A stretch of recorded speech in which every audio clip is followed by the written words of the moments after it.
everybody. Appreciate your participation. This is kind of an unusual situation because we have no chair. I'm just going to start the meeting until we get to the appointment of a chair, and then the chair will take over the meeting from that point. So I'll just go ahead and call for a roll call. Staff, could you call a roll for our commission members? Sure. First person on the list is Sade Callwood. Kelly Ellsworth Etchison. Present. Noelle Garcia Jr. Present. Chuck Grigsby. Present. Cedric Haro. Present. Helen Josephson. Present. Sharon Reed Davis. Chris Root. Present. Quentin Tyler. Present. Eric Williams.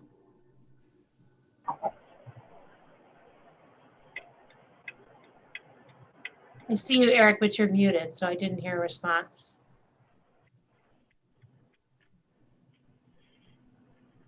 Hello, I'm here. Thank you. Tanya Williams. Present. Ron Bacon. Present. Steve Gonzalez. And you can leave off staff. Okay, great. Thank you. And All then set. Sade Callwood showed up. I don't know if you were here during when your name was called, but or Sadie Callwood. How do you say Oh, it? there she is. It's Sade. Sade. Sade. Thank Okay. you. Thank you. So that is roll call. Next is approval of the agenda. Obviously, we have a pretty brief agenda tonight, really organizational items. Anyone have want to make a motion to approve or amend the agenda? I'd like to make a motion to approve. Great. Motion made by William, second by Helen. Was that? I didn't catch who it was. Okay. Can I suggest that we add something? Certainly. An item having to do with how we deal with public comments. So when we get to public comment, what we were going to suggest is just having a, like all of the virtual meetings, have between a 2, 3, or even longer minute restriction on comments. And then the board could pass that at that point if they want. But what was your suggestion, a time limit or some other point regarding public comment? I was suggesting that maybe we should, at least in future meetings, have public comments at the beginning rather than the end of the meeting. Because something that somebody might say might be relevant to our discussion. That was what I was going to suggest. Sure. All right, any other items? We should call for a motion, call for a vote to approve the agenda. All yays? Are those yeses? Aye. Aye. Aye. And then Aye. all no? Okay, so the motion, the agenda is approved, and we can look at the portion of communication for the next meeting. Next, we'll just do an introduction so that people know who's around the table or the virtual table, obviously to help people in terms of knowing everyone's background. So why don't we just start with the board members and go down the list, or I can just call from the list I have in front of me if people would prefer that. Cedric, do you want to give us a brief introduction? Sure. So I was born and raised in New York, kind of the kind of kid that ran from the cops, and eventually wound up at Michigan State getting my PhD in criminal justice, and just never left the state of Michigan. So I did my dissertation on police use of force. And now at Adrian College, where I'm a professor, I teach all of our introductory courses in sociology and criminal justice, and then all of our policing courses. Thank you. Welcome. Chris Root. Hello. I've lived in East Lansing for about 37 years. I came here from Washington, D.C. I worked in Washington at a nonprofit organization concerned about U.S. policy towards Southern Africa. When I first came here, I worked for the legislature for 2 years. I've been following police issues in East Lansing for about 4 years. I can, I guess, leave it at that. Welcome. Chuck Grigsby. Hi, thank you. Chuck Grigsby, obviously. I've been in East Lansing for about 4.5 years. I'm just a community busybody. I sit on the Human Relations Commission, and I have a family. My wife and my son reside in Michigan. Thank you. Welcome. Eric Williams. I've lived in East Lansing for about 20 years, and before that, I lived in Lansing for about 20 years. I work for the state in the agency that deals with people who have professional licenses from the state. And I kind of got interested in the way police are regulated through that, since they don't seem to be regulated at all the way the doctors and nurses are.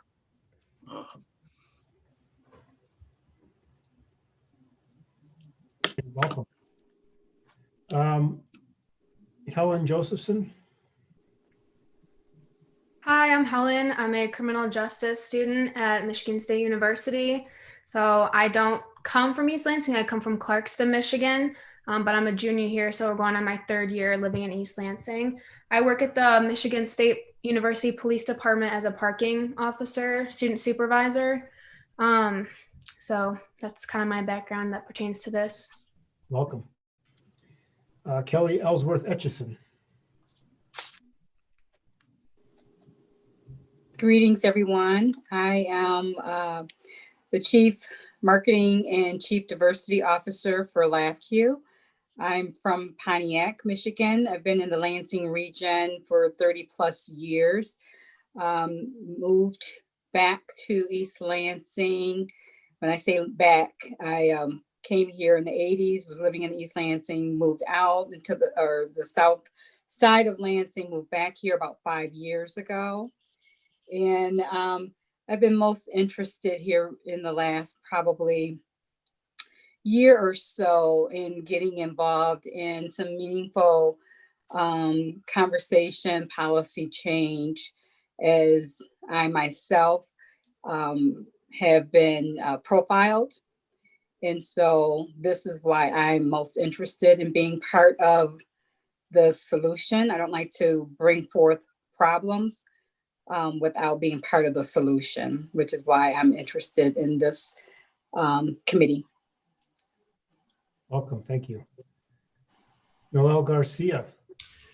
Good evening, everyone. I'm Noelle Garcia, a retired lieutenant with the Lansing Police Department. I retired about 7 years ago for a whole weekend and moved into my new job, which I'm currently in as the law enforcement instructor at the Wilson Talent Center, teaching juniors and seniors, some of which are East Lansing students, those that are interested in getting in the field of law enforcement. I'm also adjunct at Baker College, Owasso, Ferris State, and Michigan State as well.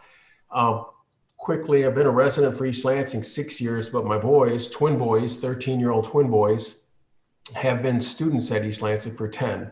We lived in DeWitt. My then wife and I lived in DeWitt 10 years ago, and wanted more diversity for our family. And so we did school of choice, and we brought our boys to this school. They're now 8th graders, big 8th graders at McDonald Middle School. And I have an undergraduate and graduate degree from Michigan State in criminal justice. I did a lot of work on recruitment and retention efforts for Lansing Police Department, diversifying the workforce. I've done work in revamping our disciplinary process at Lansing Police Department, that of a matrix system that's still in place today. So I'm excited to be among all of you, some very talented people, and look forward to working with you in the future here. Thank you. Welcome. Quentin Tyler. Good afternoon, everyone. Quentin Tyler. So I lived in the East Lansing community about 2.5 to 3 years. This is my year 3 at Michigan State. I came from where I was in Kentucky for about 19 years or so there. Again, at Michigan State, I'm the Associate Dean and Director of Diversity, Equity, Inclusion, also acting Associate Dean for Faculty Affairs Administration in the College of Agriculture and Natural Resources, and also sit on the Human Relations Commission. So glad to be here. Welcome. Tanya Williams. Hi, good evening. So I come here as a former East Lansing police officer. I spent 6 years serving the citizens of East Lansing. I find that coming from both sides of the coin, one, I've been profiled living up north in a small town called Cadillac, and then also being a police officer and kind of seeing the inner workings of that. I wanted to make sure that I was able to make a difference in the community that I really actually love serving so much. So that is where I'm here. Welcome. Sade Callwood. Hello, my name is Shelley Newman. I am a psychologist. I'm currently living in Massachusetts. When I originally signed up to be on this committee, I was living in East Lansing, completing my doctoral internship at Michigan State. I've since moved given COVID. I completed my doctoral project on young Black men's experiences of aggressive policing, and I thought that this would be right up my alley, so that's why I'm here. Welcome. Thank you. And Sharon Reed Davis. Did we see if Sharon got on the call? Maybe I missed her. Maybe by phone? No. Okay. So I think that's all of our committee members. Did all of our committee members who are present introduce themselves? Then we'll jump right over to our council liaison, if so. Okay. Ron, did you want to give an introduction? Yeah. Hi, I'm Ron Bacon. This commission is definitely the reason why I'm even here right now. This is a really high place of interest for me.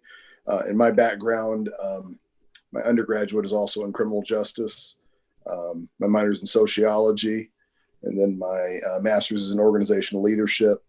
I am really in tune to what's going on in policing. I work with young people. I'm a football coach. I've been a football coach around all of Greater Lansing for about 15 years. Been a part of this community for, I've lost track. It's somewhere between 10, 11, 12. I lost track on that one. New to council.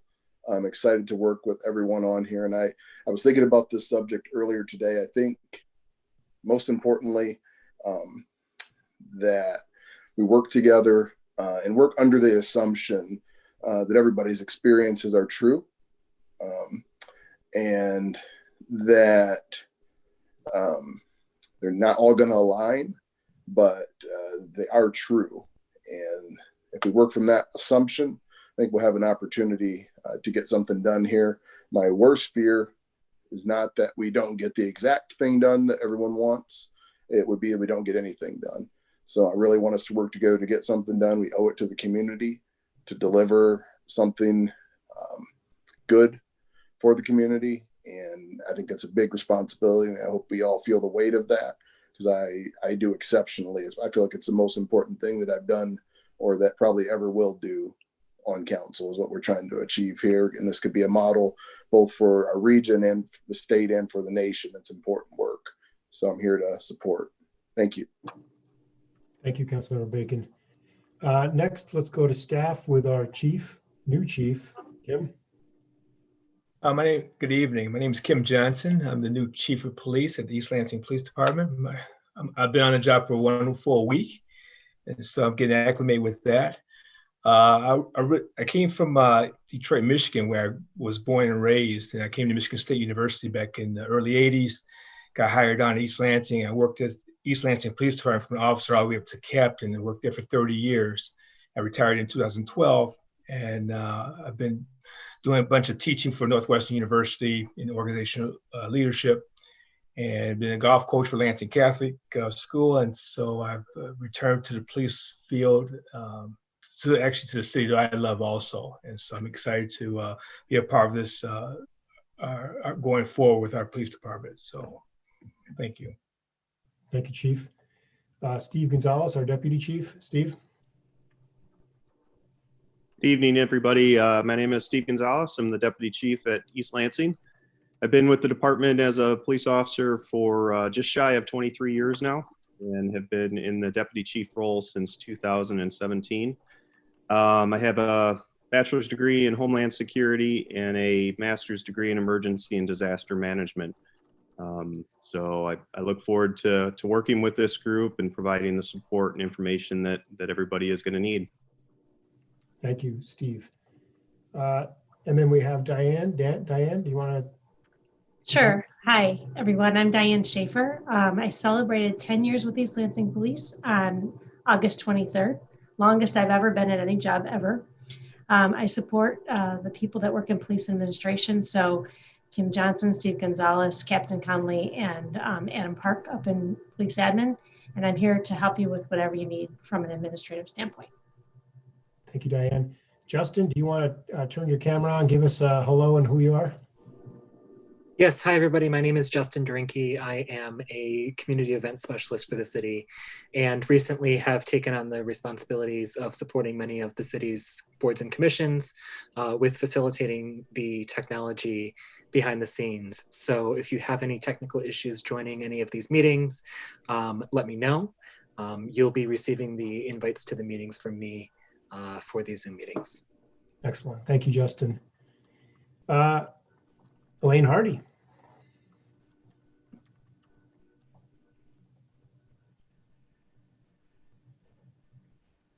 My mouse got away from me. I couldn't unmute.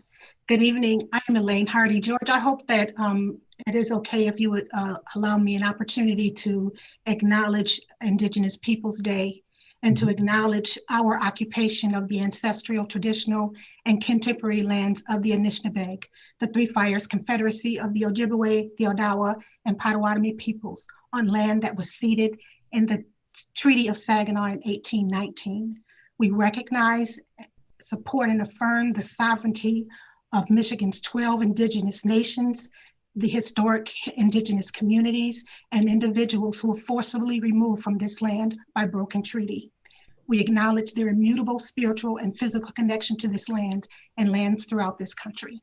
Again, I'm Elaine Hardy. I'm the Diversity, Equity, and Inclusion Administrator for the City of East Lansing. Thank you, Elaine.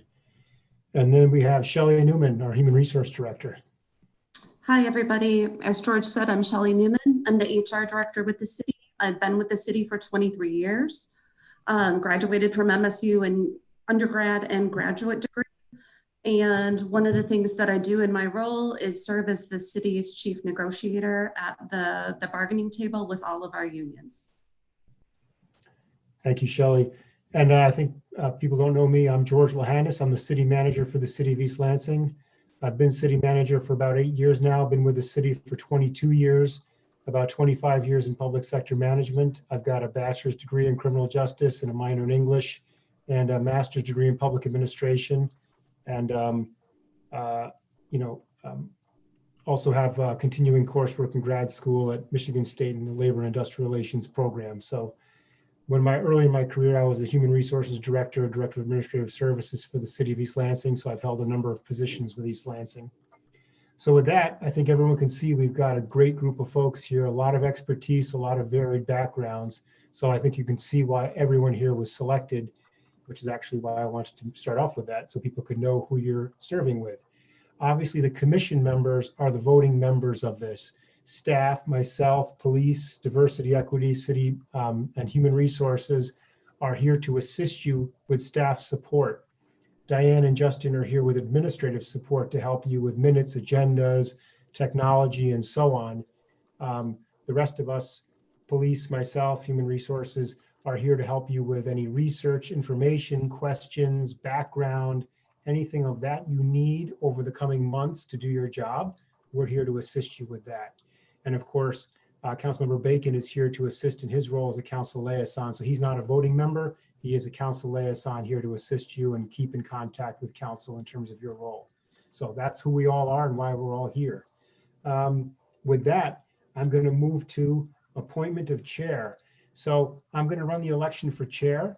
Once that person is elected, they will take over and run the election of vice chair. Of course, I'll help them with information on Robert's rules or anything like that. No one needs to be an expert in Robert's Rules of Order. Don't let that change your mind about serving. We will get through it. It's just trying to run an orderly meeting. So with that, I will open the nominations for chair.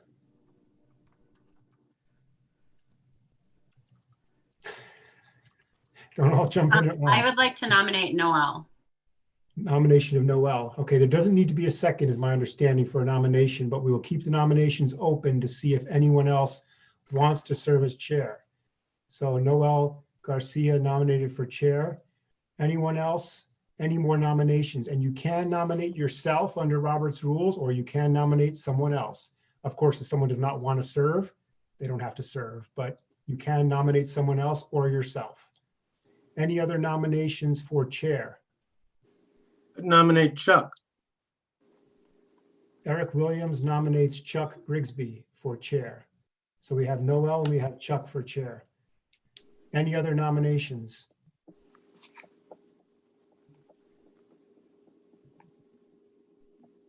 Going for the final I time. nominate Quentin.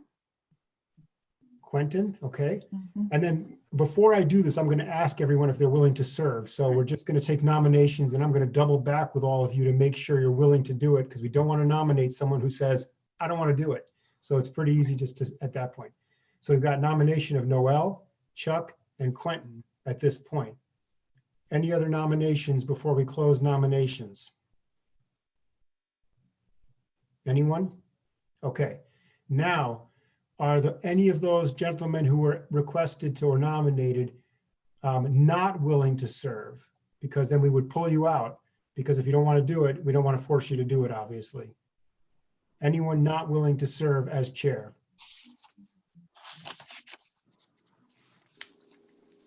Okay, so I'm going to go in the order. Let me just tell you how the election will run. We'll go in the order by which they were nominated. Everyone will get one vote, and you can have one vote per person. So I will first say, and I'm not saying it right now, so don't vote. I will first say, everyone voting yes for Mr. Garcia. People will vote and tell me your votes. I will tally them up. Then I will say, anyone voting yes for Mr. Grigsby. We vote, we tally them up. Anyone voting yes for Mr. Tyler.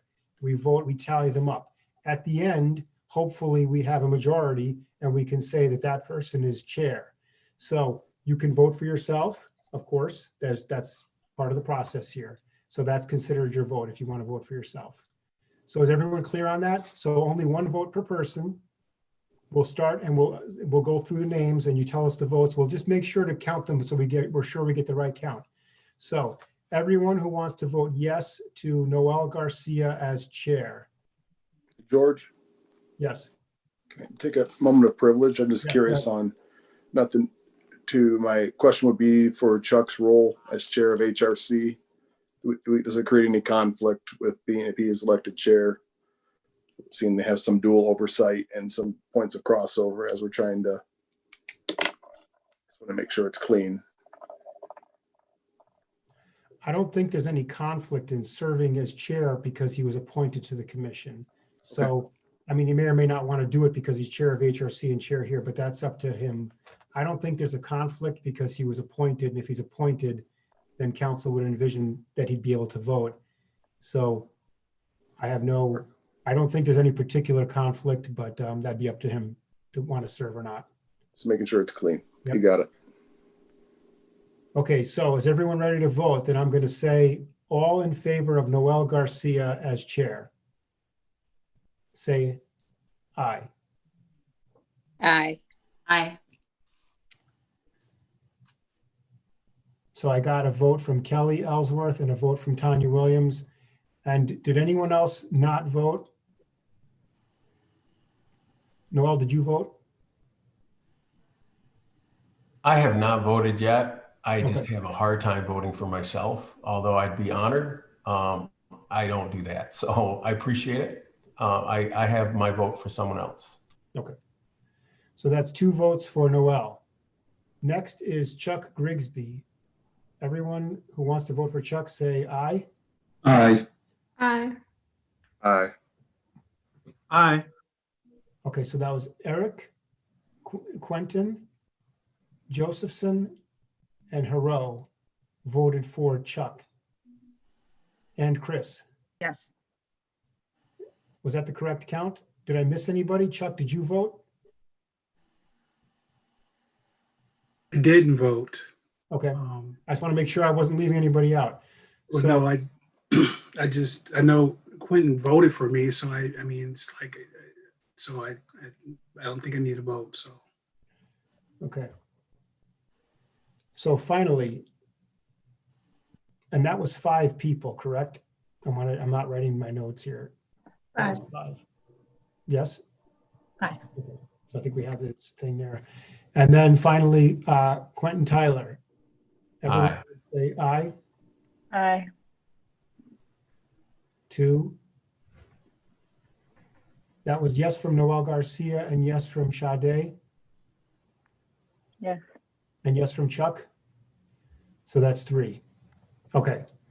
So unless I missed it, Chuck Grigsby is appointed chair, correct? Okay. Chuck, at this point, congratulations, you can take over and run the meeting from this point. Obviously, any assistance you need, give us a holler, we're right here. And then I would just say that you can run the vice chair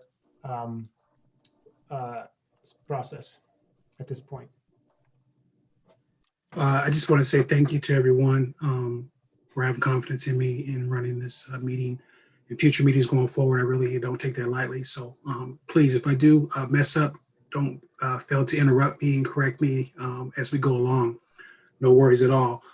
So I think we now are at the point where we're going to open it up for nominations for vice chair. And just like we did for the previous vote, we'll open it up for nominations first.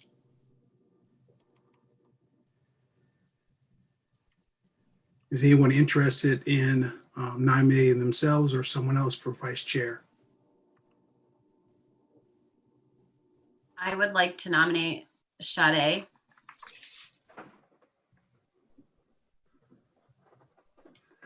Is it okay if I call commissioners by the first name as I get to know you? Would that be okay? Because I will fumble with the last name. So Commissioner Tanya has nominated Sade for vice chair. Are there any other nominations for vice chair? To nominate As the Tanya Williams. Commissioner Cedric, you nominated who? I'm sorry. Tanya Williams. Commissioner Cedric has nominated Tanya. Commissioner Tanya as vice chair. Are there any other nominations? As chair, do I get to nominate someone? You can nominate somebody because you get a vote like everybody else. So I believe you can nominate somebody. Okay, I just want to make sure. I would like to nominate Christine Root. It's my nomination for vice chair. So are there any other nominations by any other commissioners? Would anyone like to nominate themselves? All right, thank you. It looks like we have 3 nominations, Sade, Tanya, and Christine for vice chair. And like the previous vote, we will go in order. You get to vote 1 time for the commissioner you would like to serve. And if you don't mind, Justin, can you help me out to make sure that we get the numbers correct, please? Yeah, I would be happy to. Did all of the nominees confirm their willingness to serve? Thank you, Justin. Is there any other commissioners who were nominated who do not want to serve? I did speak to Diane. We had some communication. I am no longer in Michigan, so I also don't want to take that spot from anyone. So I think I will just remove myself from the nomination. Okay, thank you. So Sade is it Sade? Is that how you pronounce your name? Yeah, yep. Thank you. And if I do mess up someone else's name, please don't hesitate to correct me. So Sade is removing herself as nominated person for vice chair, and we have now Tanya and Christine remaining. And both of those commissioners, I believe, still want to or entertain the option to serve as vice chair, correct? All right. So just like we did the previous vote, Justin, I think we're clear now. Everyone gets one particular vote. And I'll start with Commissioner Tanya for her nomination for vice chair. All those in favor, please raise your hand and say aye. Aye. Aye. We have 1, 2, 3, 4. Is that what you got, Justin?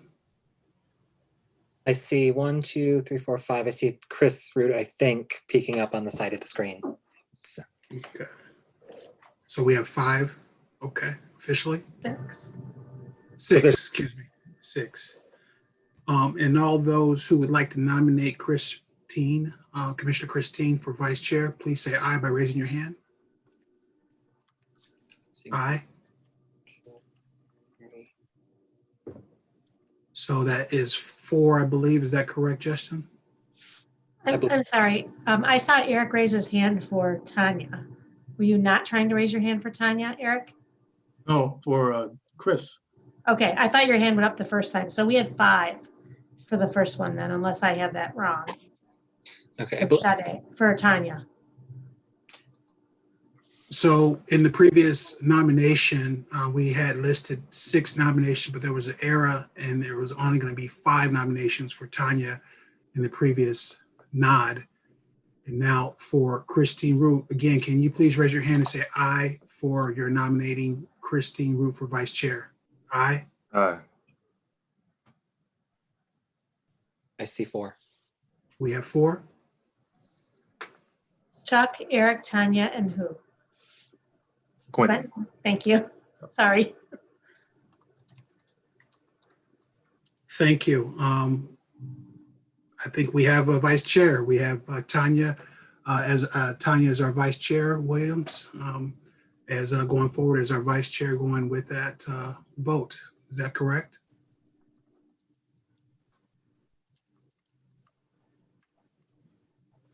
All right, moving on to new business. We are going to item 2.1, review of council resolution, discuss a work plan. I would imagine that everyone has had a chance to look at the agenda and look at the resolution that was presented in regards to our commission. Any questions openly with the resolutions, how that's written or how that's set up? I have a question or more of a comment. Yes, Commissioner Kelly. There was a lot of documents sent today, around 12-ish. And not that you know my schedule, but given that I was in Livonia taking my mother to a doctor's appointment and got back home just moments before this meeting, I would appreciate moving forward if documents could be sent at least a day in advance to give time to review. I have not reviewed these documents. Duly noted, Commissioner Kelly. I don't think very many of us had an opportunity to review all of that information, which was good information, but I don't think we all had a quite strong opportunity. I had all day to look at some of that stuff and I didn't get to all through it. So I think that's very understandable. And I think your request going forward is reasonable. City Manager Lahanas, did you have something to say? It wasn't intended to have that for now. That's a lot of materials that you'll have weeks to look at. So I think the Deputy Chief was just trying to start dumping all the stuff that you might need for reference over the coming weeks. You won't want to sit and read all that. It's labor agreements and such. So there, you might want to read it over time.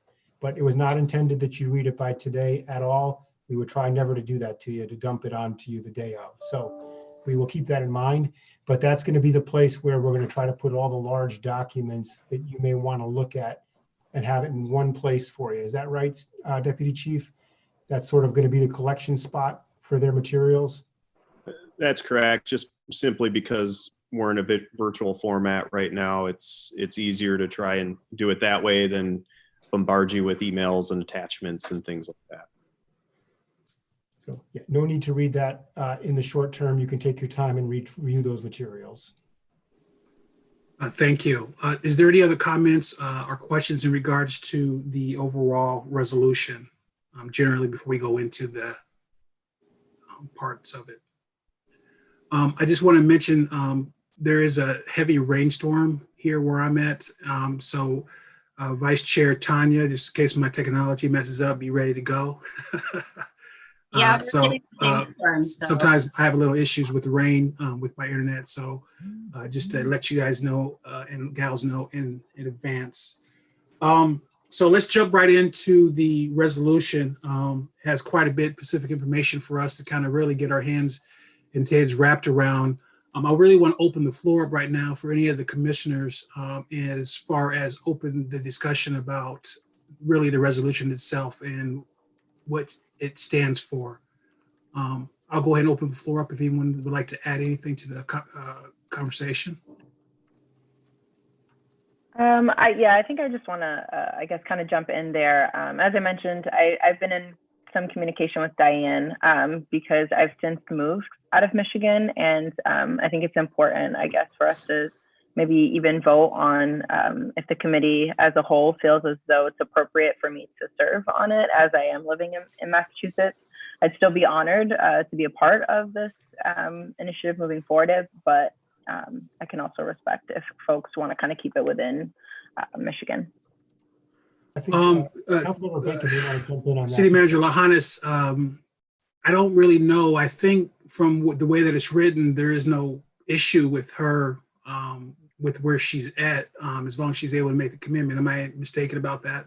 Yeah, I would think the appointment or non-appointment would be a decision for council because they appointed you. So I believe Councilmember Bacon is aware, and so is the mayor aware of your move, and they requested no change. So at this point, I think that would be the appropriate, and not ask the members to vote or not vote, but just say that if council doesn't think you should continue to serve, then I think that's the final answer. Is that correct, Mr. Bacon? Yeah, we discussed it in just based upon your expertise, obviously, and some of the things you were discussing. We'd just like to have you continue to serve if it still works with your schedule. It does. I would just say that we're all virtual. We're in the same place as you right now, and hearing what you have to offer, I certainly want to work with you. So I'm all for you staying on. And I'll serve that with the caveat, though, if obviously with the state rules changing and open meetings, and if things change and make it impossible to continue virtually, or something else changes, we maybe would have to make different considerations at that time. But under this format, definitely it's not an issue. Absolutely. Thank you. Mm-hmm. Thank you, Commissioner Sade. All right, just moving along. If there's not any more conversation or discussion in regards to the resolution in item 2.1, we'll move forward. I think everyone pretty much has had a chance to kind of really digest that. So I could just briefly weigh in if you'd like, Chair. Please. A couple thoughts. So one thought that's significant is that the committee took a while to be seated because obviously the virtual format, nothing seems to be easy in that format. So appreciate everyone getting together. But this actually, if you note, the time frame for your deliverables starts with today's meeting. So that's great because that means we didn't actually lose 3 months of time to get a product. So you have 6 months from the date of tonight, basically, to produce your report or get some recommendation to council. And that obviously really is your deliverable, is a recommendation on an independent police oversight commission and what you would recommend in that. You know, I mentioned before that staff is available for you for your research and would like to hear perhaps now, perhaps at the next meeting, what sorts of things you would like to see as a part of that research in terms of a work plan.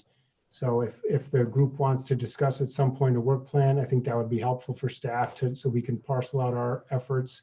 But how long do you envision for research and review? What types of documents and what types of research from other communities and other policies would you like to see?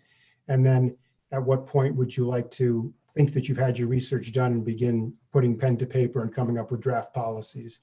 That's sort of what was envisioned with the work plan discussion, how much time in research and background and sort of the groundwork. And then at what point would you envision moving forward with a policy? And of course, anything you want from us in terms of research, if you would lay out those documents, we could then go about collecting that information. It could even be, if you want to hear from other commission members of other cities, anything of that nature that you think that will help you in your in your endeavors to make a recommendation to council. That's what we're here to assist with. If it's areas of labor relations, we have of course, our human resources director, but we also can have the city's labor council and 312 expert available to consult and provide a presentation to the commission. We could have our city attorney if it's areas of charter or organizational oversight related to a public entity like this.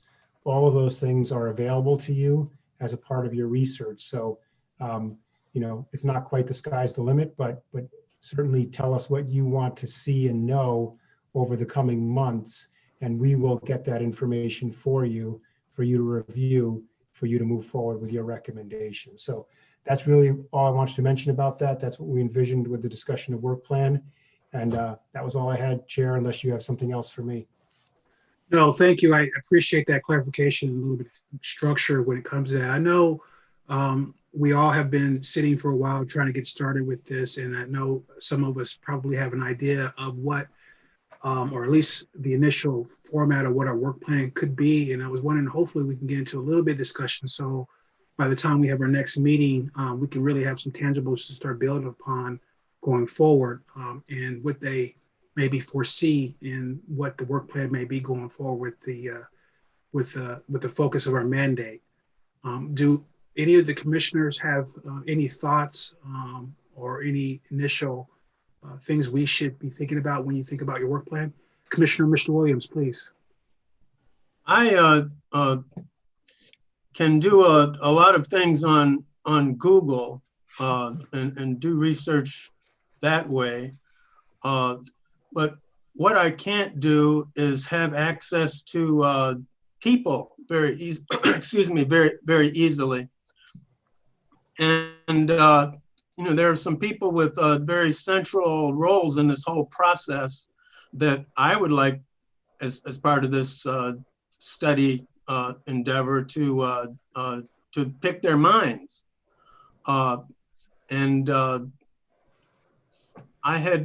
In fact, I made a list of them, which I think I put in the chat. I don't have access to these people. I can't call them up and they won't return my calls, but you know, if Mr. Lahanas or Mr. Chief Can you, Justin, if I may, Justin, can you please, is it possible for you to pull that chat up for us to see what he has typed in there for everyone? Everyone can open it just by clicking on the chat in the bottom of their toolbar, and then it pops up. I see the list there. Okay, great. Yeah. So yeah, I mean, I definitely would have to second that. You know, how do we get our work done? You know, do we maybe open this thing up where we have maybe some ad hoc commissions who are focused on certain things with their backgrounds? Are you open to having a mini liaison for your ad hoc commission when you come to that list that you see there? What are your thoughts? Member Bacon. I think I'd recommend, to get started, a lot of people are coming in with different levels of understanding. Someone like Noel, who has immense police understanding. I think you need a baseline. So you need a baseline from the organization as it exists right now. You have a new chief, I think your very first presentations we need to know Chief Kim Johnson's vision. We need to know maybe from Deputy Chief what's already being done and what steps are in place so we don't reinvent the wheel. I know there's new rules and things that are coming through MCOLs and things like that through via legislation on continuing education and additional training and those types of things. And then get a baseline on what you have and what we're already doing before we go in on what we want to change. I don't think everyone has the same background in law enforcement or in policing, even as like Chris mentioned, she's been studying it for 4 years. I bet some of us people on the call, maybe their first day. I think we need to establish a baseline, maybe with even the next meeting where each person internally presents something to let us establish that. And that buys you time to kind of figure out what you want to change, because I don't think everyone knows yet. So something to set some baseline expectations. So that's it. Thank you, Council Member Bacon. We have Commissioner Cedric, and then we have Commissioner Kelly up next, I saw. Okay, thank you. So from an academic standpoint, right, one of the things I'm always most interested in is getting as much data as possible. And I know at one of the previous meetings, Mr. Lahanas had mentioned some ongoing data collection efforts where the East Lansing Police Department is partnered with some of, I believe, the faculty at MSU. So if we could, at the very least, find out who those points of contact are, who are the individuals who are already conducting research on whatever issues it may be. So I don't know if those things are related to, for example, the officer-initiated contact report, or just sort of as a baseline, an idea of what data is being collected, who is collecting it, what gets done with that data. Yeah, I can jump in quick. So yeah, we're collecting our own data. We had talked about doing an academic study because the city of Lansing utilizes an MSU faculty for that purpose. So Okay. that's something that this group may want to recommend, or a future law enforcement group might want to recommend, is an externally sort of validated study of what our contact numbers should look like for a community our size and our demographic. So at this point, all the data we have data, but it's in-house collected by us. So, Okay, but thank you. we are certainly open to doing what Lansing does, which is having an external validation of that. Actually, George, to your point, I'm working on a task force with a colleague at Michigan State.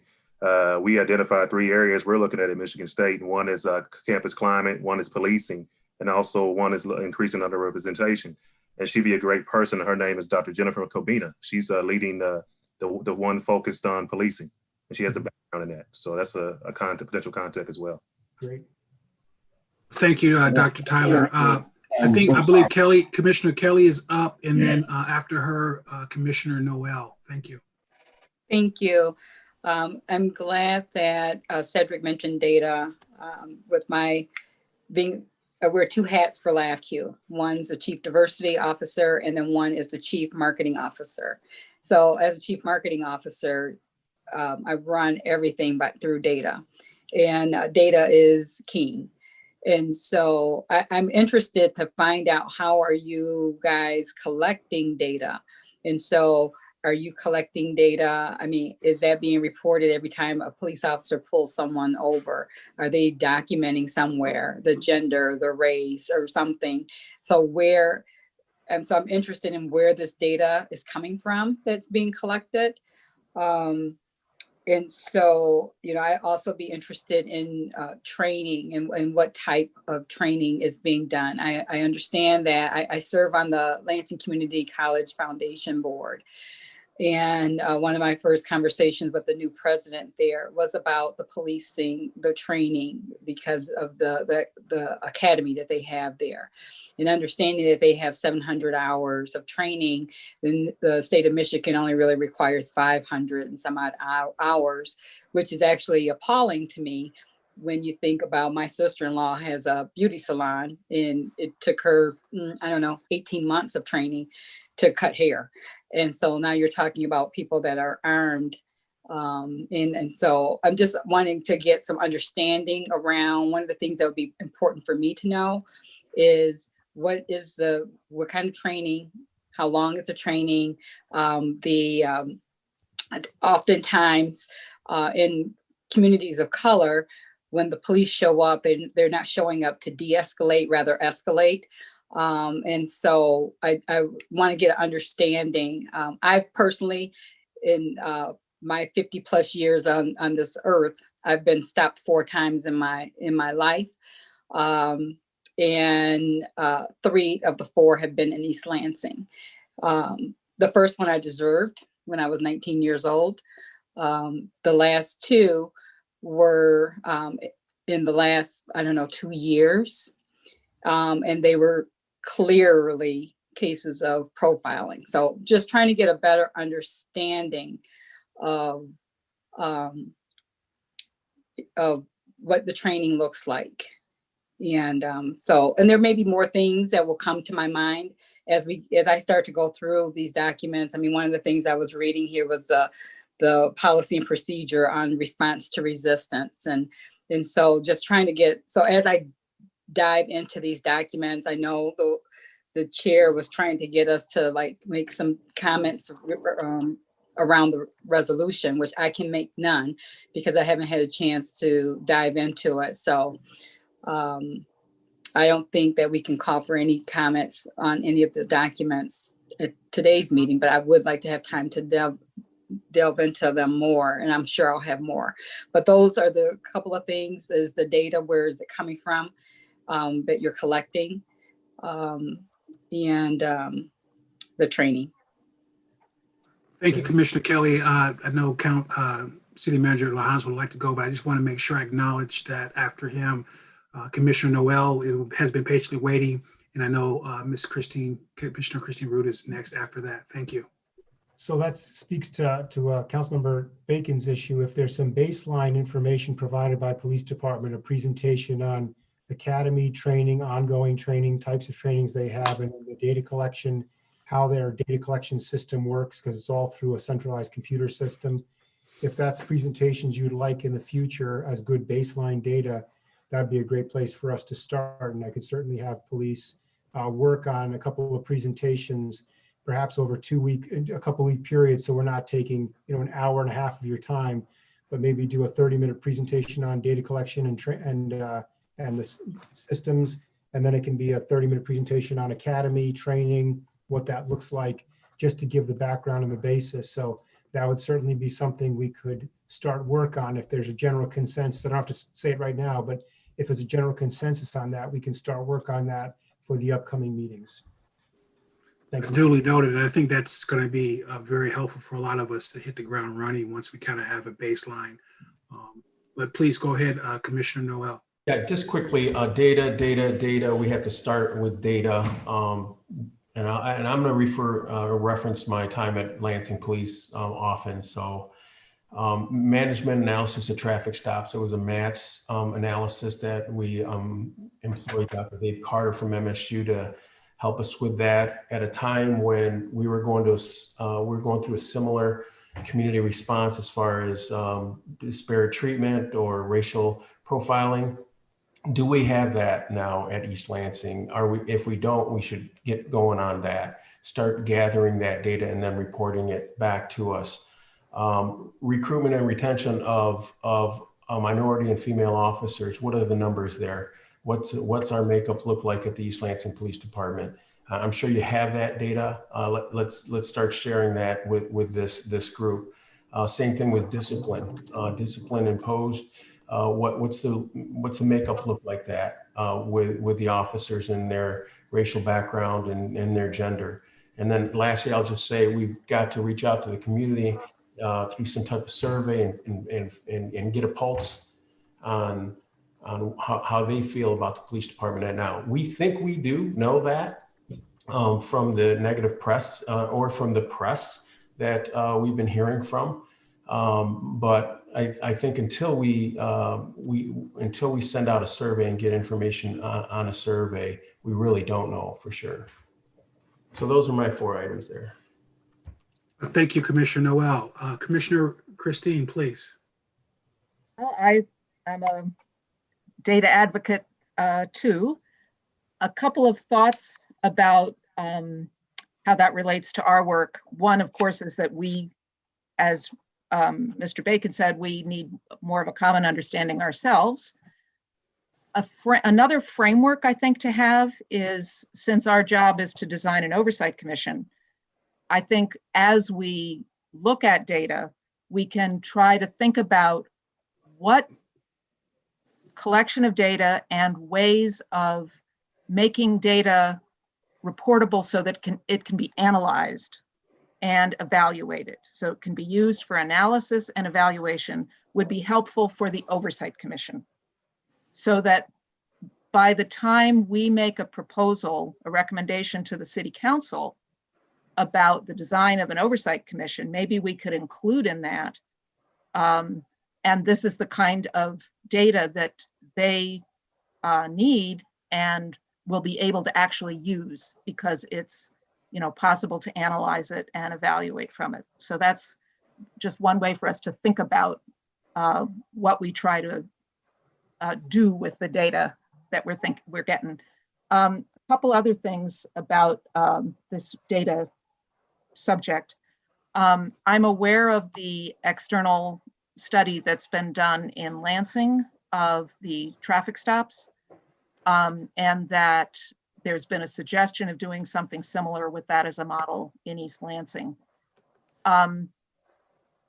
External analysis sounds, like the gold standard, but I think we should look at it specifically, because there are so many contested studies of this sort that are very expensive and take a lot of time, and they end up with people still debating what it means. I mean, you start with, okay, so many arrests were made on the streets. Well, who's on the streets? It's not just the residents. Well, how do you decide, how do you measure who's on the streets, who's on the sidewalks, who's in the cars? It can take huge effort. And I'm not sure, being able to exactly measure how much racial bias and how much profiling there is worth tens of thousands of dollars if, as Ron Bacon says, if we acknowledge that people's experiences are true, maybe we don't need to spend that. Maybe we could spend that money more productively on another way. So I just don't want to make an assumption that that is the way to spend a bunch of money on data. Oh, I think there was one other thing. This isn't exactly about data. Or it might be. I think the police department is planning to start an accreditation process, which is looking a lot at policies. I don't know if it's also looking at data. And it would be helpful for me to, and I think for us, to understand, since our scope isn't really clear yet, beyond designing an oversight commission, if we could understand what's going to happen with this accreditation. Is it decided to move forward? What is it going to involve? If it involves reviewing policy and procedures, is there a role for the public in that, at least on some of these? And if so, is there a role for the study committee in that during the period we're going to be in existence, because the Oversight Commission is still a ways off? Thanks. Thank you, Commissioner Christine. What I saw was Commissioner Noelle, Commissioner Helen, and then Commissioner Quentin, who raised their hands up while she was speaking. Please go ahead. I just want to say that our MATS analysis back at Lansing wasn't so much to confirm the community fear. It was rather as an early warning system to those officers that were showing racial bias. And so you would address those officers with additional training or discipline. So it's not to confirm community fear. I'm with you on that. I'm giving it to everyone. I believe that. I share some feelings, but it's rather, and I think that's why it's important, is to identify officers that pop up in an early warning system. That's it. Thank you, Commissioner Noelle. Commissioner Helen, please. I definitely agree with what most of you guys are saying. However, especially as a student who's going through all these research statistical analysis classes currently in criminal justice, I'd say what I've taken the most in learning and understanding and being able to relate is data. So I think for our purposes, if we want to even, like we mentioned earlier, see if this can set an example for the national, state, or other citywide groups maybe to do something good here, I think if we looked at data, it would not necessarily make it more credible, but I think it'd be less of a opinionated basis, because yes, everything that people say we are assuming is true, but I think to support it with some data and some sort of looking at policies, I think it would be easier to transfer to other groups, other commissions, as to kind of like set an example as to how to move forward. With that being said, I'm also interested to see about the scope of where this is going to go, what exactly we're going to be deciding this committee is going to do. Personally, I think looking at policies now is important, as well as looking at maybe like longitudinal studies of the data of different minority compositions or different arrest rates or traffic stop rates. And I think the Lansing study that was just recently completed is going to be helpful in that as well. Thank you, Commissioner Helen. I believe Commissioner Quentin is up. Yeah, so Chuck, I want to go back to Kelly's point when she made about the importance of training, the type of training, but also I wanted it to be noted that we need to look at the effectiveness of that training. You know, look at it from a qualitative and a quantitative perspective. What are we using? How do we measure the effectiveness of it? You know, so I want to make sure that point is noted. Thank you, Commissioner Quentin Tyler. Member Bacon.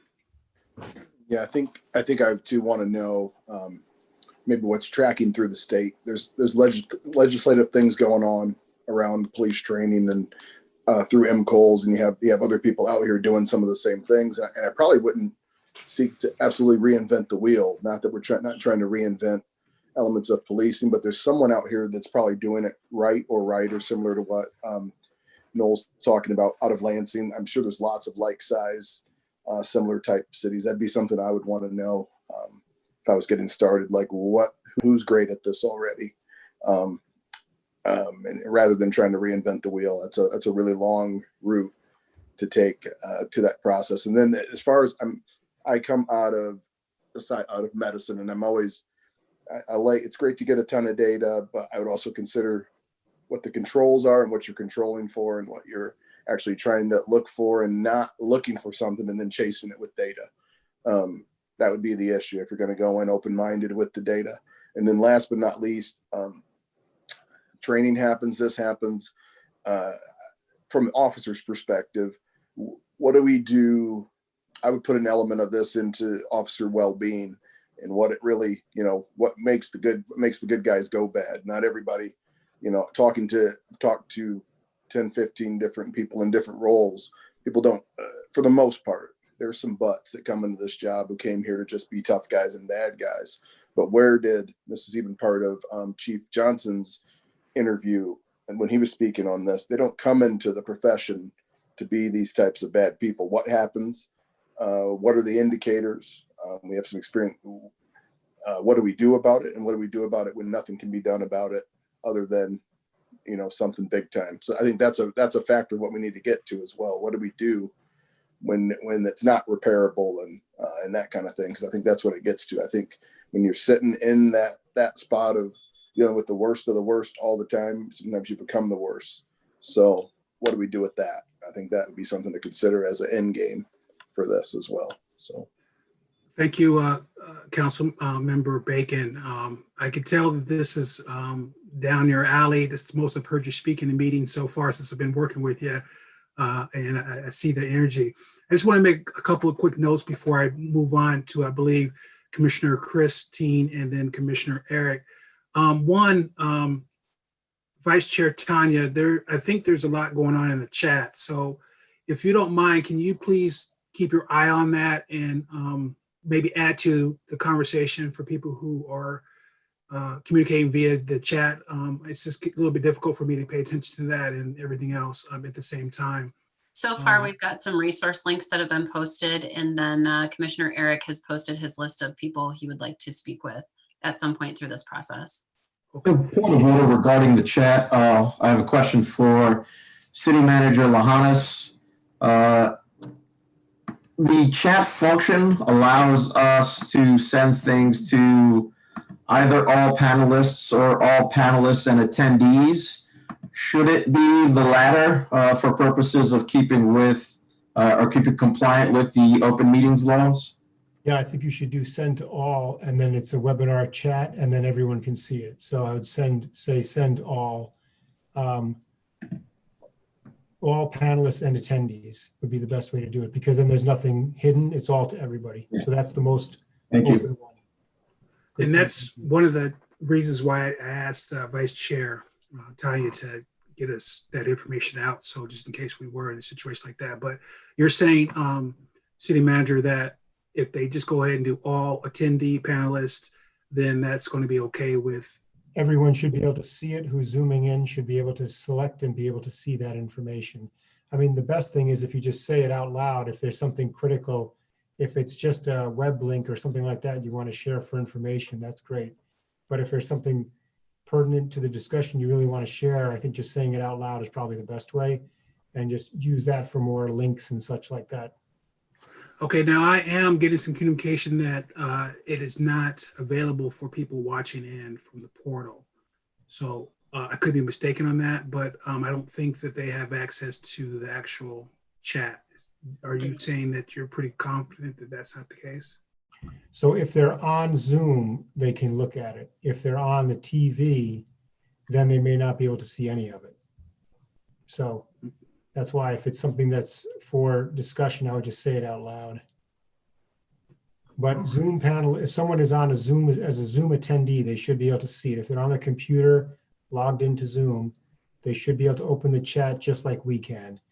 If they're watching on TV live stream, then it would not be able to be opened, I don't believe. And if they're on Zoom, they click on the link, they can save it to like their favorites or bookmarks or whatever and go back and read it later. Thank you. Vice Chair Tanya, I lost track of who was going next. Do you know by chance who had raised their hand? The last I remember was Christine was up next. Commissioner Christine, then Commissioner Eric. Maybe going back on this chat topic, Eric put up, I think, all of the things that have been put up. Maybe he could put them up again to all panelists and attendees. Maybe that would help people see them.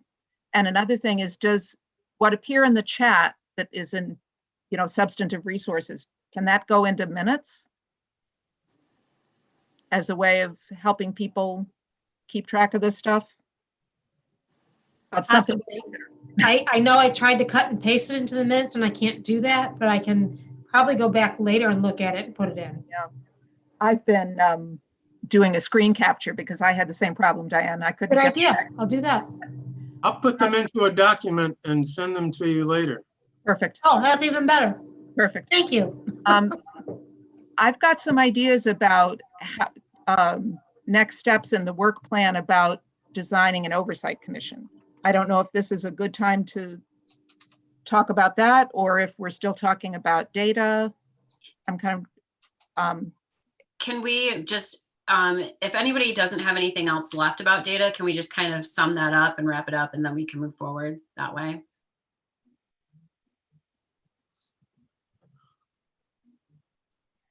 Move forward where? Oh, Commissioner Christine would like to talk about the plan moving forward, but she wanted to make sure that we were done discussing our key points to data. I have nothing more about data. Okay. Does anybody Thank else? you. Go ahead, Mrs. Christine Root, Commissioner Root. Okay. There are two things I wanted to mention about how to design an oversight commission, which is one of our big tasks. I don't know if everybody's familiar with NACOL, which is the National Association of Civilian Oversight of Law Enforcement. It's a 20-year-old organization that is about the business of helping people set up oversight commissions. So they have lots of resources. And they are also absolutely inundated with requests for help. They're expecting that the number of oversight commissions is likely to double in the next 2 years. And a lot of them are going to be from folks like us in smaller cities than a lot of the places that have them already. So they have a short version, of lists of good characteristics of oversight commissions. They also have a guidebook for creating an oversight commission that's available on their website. And I recommend that, yeah, there you go. Cedric's got it. I haven't printed it, but I've read it. I recommend that we look at it. And it's got like 12 steps to take. And we won't do it exactly the way they recommend, I'm sure, but it's got some very valuable ideas. And one idea, oh, and they also, before I forget, they've been having a series of webinars, Oversight 101, and they're holding one on October 14th at 6, and anybody can register. Also, if that's not a good time for you, they have posted one of the webinars that they did a couple weeks ago. I've watched it. I think it's valuable. It's a good way to spend an hour if you're on this committee. And the first couple of points in this guidebook are clarify your goals for establishing an oversight commission and get input from the public about those goals and how to achieve them. It's, what one often starts with, and I think it's really helpful. And I think, taking a look at that guidebook and looking at the first couple of steps and seeing if we might take some of those, and perhaps starting with what's the goal of setting up an oversight commission in East Lansing and how to get input. Those are a couple of concrete ideas from people who are providing resources to folks who are doing what we're doing. The other suggestion I have is there's a lot of material from NACOL and in law review articles and elsewhere about models of civilian oversight. There are, maybe people have other counts. A lot of what I've read, there are 4 models that people talk about. And there's lots of discussion about what they are, what their strengths are, what their weaknesses are, which ones are, what's good for 36,000 police officers in New York is not likely to be the same thing for 48 police officer department in East Lansing. And there's, discussion about those kinds of issues. So one possibility of how we would move forward on that front is perhaps have a subcommittee of folks pull together some resources on models of oversight that might be useful. So I'm suggesting that we all read a couple of things about how to create oversight commissions and try to have that help us get started, and that we have a subcommittee to take a little bit longer time to look at models and pull together those resources for us. Thanks. Thank you, Commissioner Christine. Yeah, I'm with you. It's a great pool of information and data. And they just know what they're doing. And I'm a big fan of the hybrid model, to be honest with you. Commissioner Eric Williams, and then Commissioner Noelle Garcia, and then Councilmember Bacon, please. Just to speak to a couple of things that I put up in the chat, and hopefully I can send it out to all participants in a moment. I understand that as part of the general discussion that comes out of the Black Lives Matter movement, that there is something called defunding the police, which of course has become controversial. But there seems to be something much less controversial that's attached to that notion, which has to do with switching some calls from police officers to people with expertise in mental health or social work, dealing with things like homeless people, people in mental health crises. And I was surprised to learn that there were a number of, it could be in the tens or of cities around the country who have these programs. There's a relatively well-known one in Eugene, Oregon. I see there's one in Indianapolis, and there's studies of these programs where from the 911 dispatcher, there's a decision made who to send to respond to this call. Sometimes they may send police, sometimes they may send a social work team or something. And so there's a couple of, I've run across a couple of evaluations of those programs. And there's one put up by the Council of State Governments that's evaluating evaluations. And that's one thing that we might want to consider as part of the study plan is what is appropriate for police to respond to and what is appropriate for people with other expertise to respond to. Thank you, Commissioner Eric Williams. I believe Councilmember Bacon is up next. Yeah, just to build off of what Commissioner Root was speaking on, that really sounded really good to kind of begin with an end in mind of where you want to go with this, rather than, finding which model you think is going to be efficient and maybe working towards that. Might be a good recommendation. And then, I think that was primarily it. I just don't want you guys to get into too many streams of activity that aren't going anywhere. And I think as well, that we don't make any assumptions about where the data is going to take us. As I sit here, I'm always leery of just data dumping and things like that, and having presumptions, and sometimes our own prejudices can get in the way of where we think the data is going to go, and it doesn't go there. So I just probably would try to find out what our end is in mind and start working towards that. And then if it doesn't go there, then, I like the idea of finding out which one of these models would fit our community. So that's it. I'm going to be quiet the rest of the way. So. Thank you, Councilmember Bacon. That's good to hear you talking about this stuff. You really add to the table. I just would like to take a quick moment to talk just for a second. When I looked at the agenda and I thought about the work plan and about how to go forward with my thoughts, I'm a little bit abstract than some of you structured people who think differently than I do, which I totally appreciate. But I saw it, I was looking at it as like a step plan.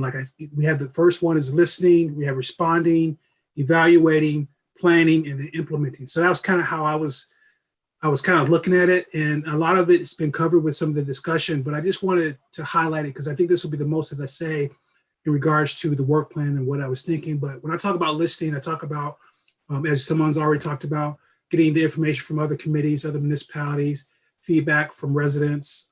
Obviously, POAMs has to be involved at some point, city council and staff as we have today. So I think about really the listening aspect as part of the work plan, as the process, and then responding. And so with that, the result is to get established transparency and having great communication. And then responding, the second one is really prioritizing projects that focus on improving community relations and trust, implement accountability and transparency by recommending reviewing policies and procedures for the community-driven independent oversight commission, resulting in more legitimacy, as well as independent voice outside the city officials and staff who were involved. So having that independency go along with that. And then obviously the evaluation, and there's been a lot of talk about that with how we align our priorities with our available resources and the budget that's provided. I think City Manager Lahanas has addressed that. We're going to be financially secure with some significant amount of resources available for us to have that. So I really think it's important to really keep that in mind.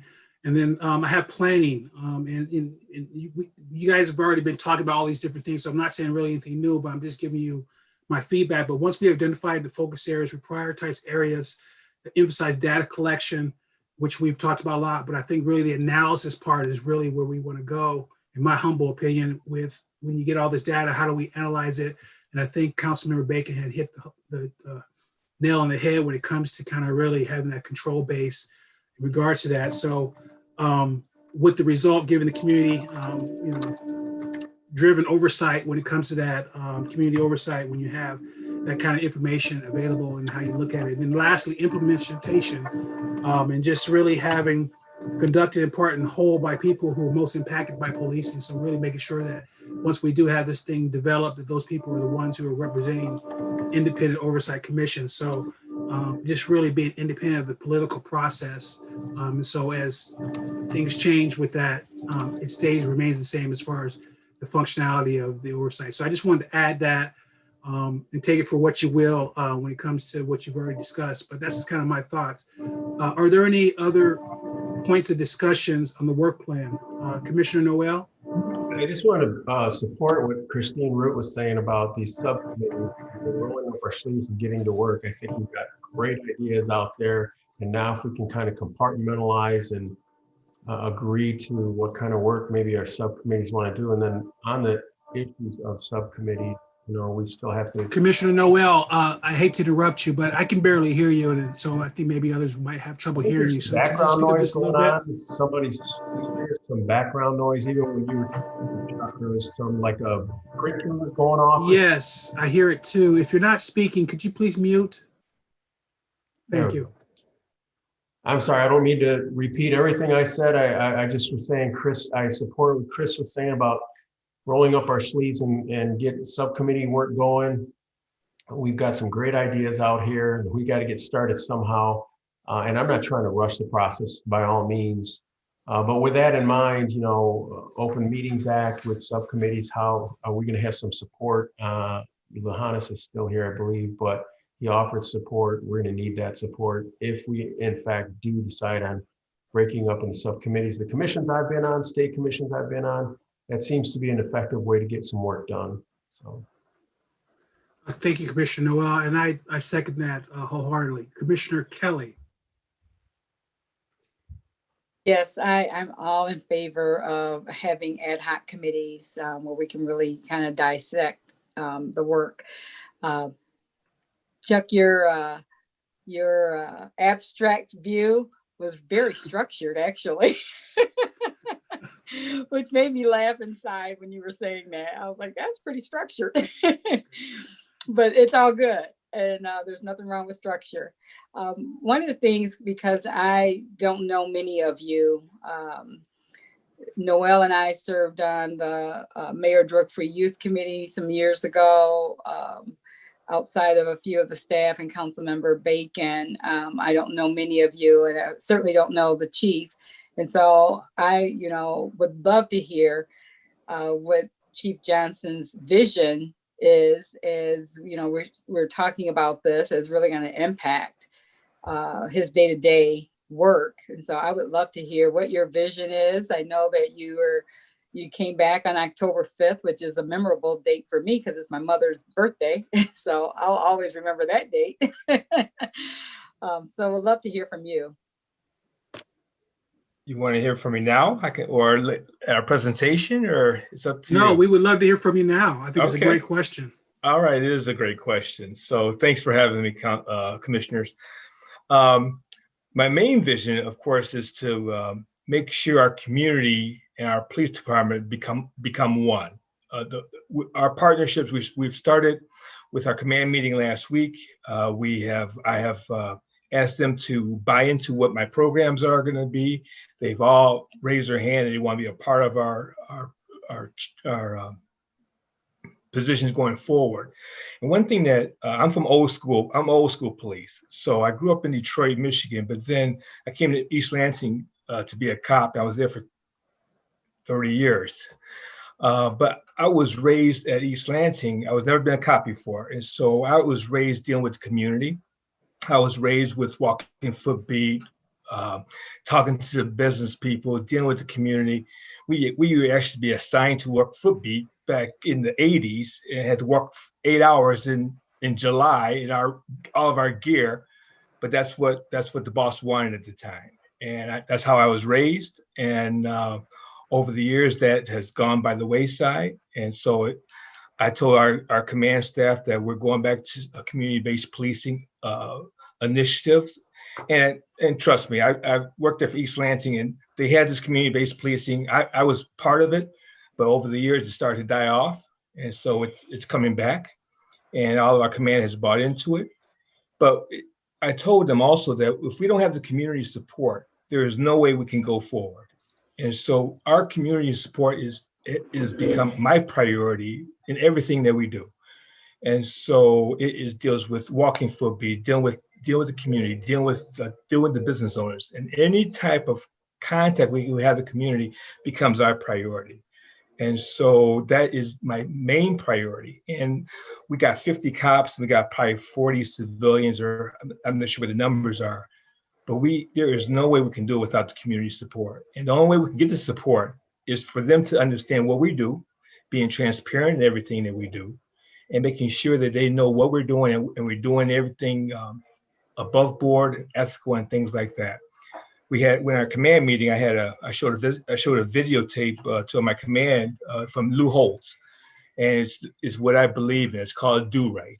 And so I told our command people, we're gonna do right, we're gonna do the best that we can, we're gonna treat others the way we want to be treated.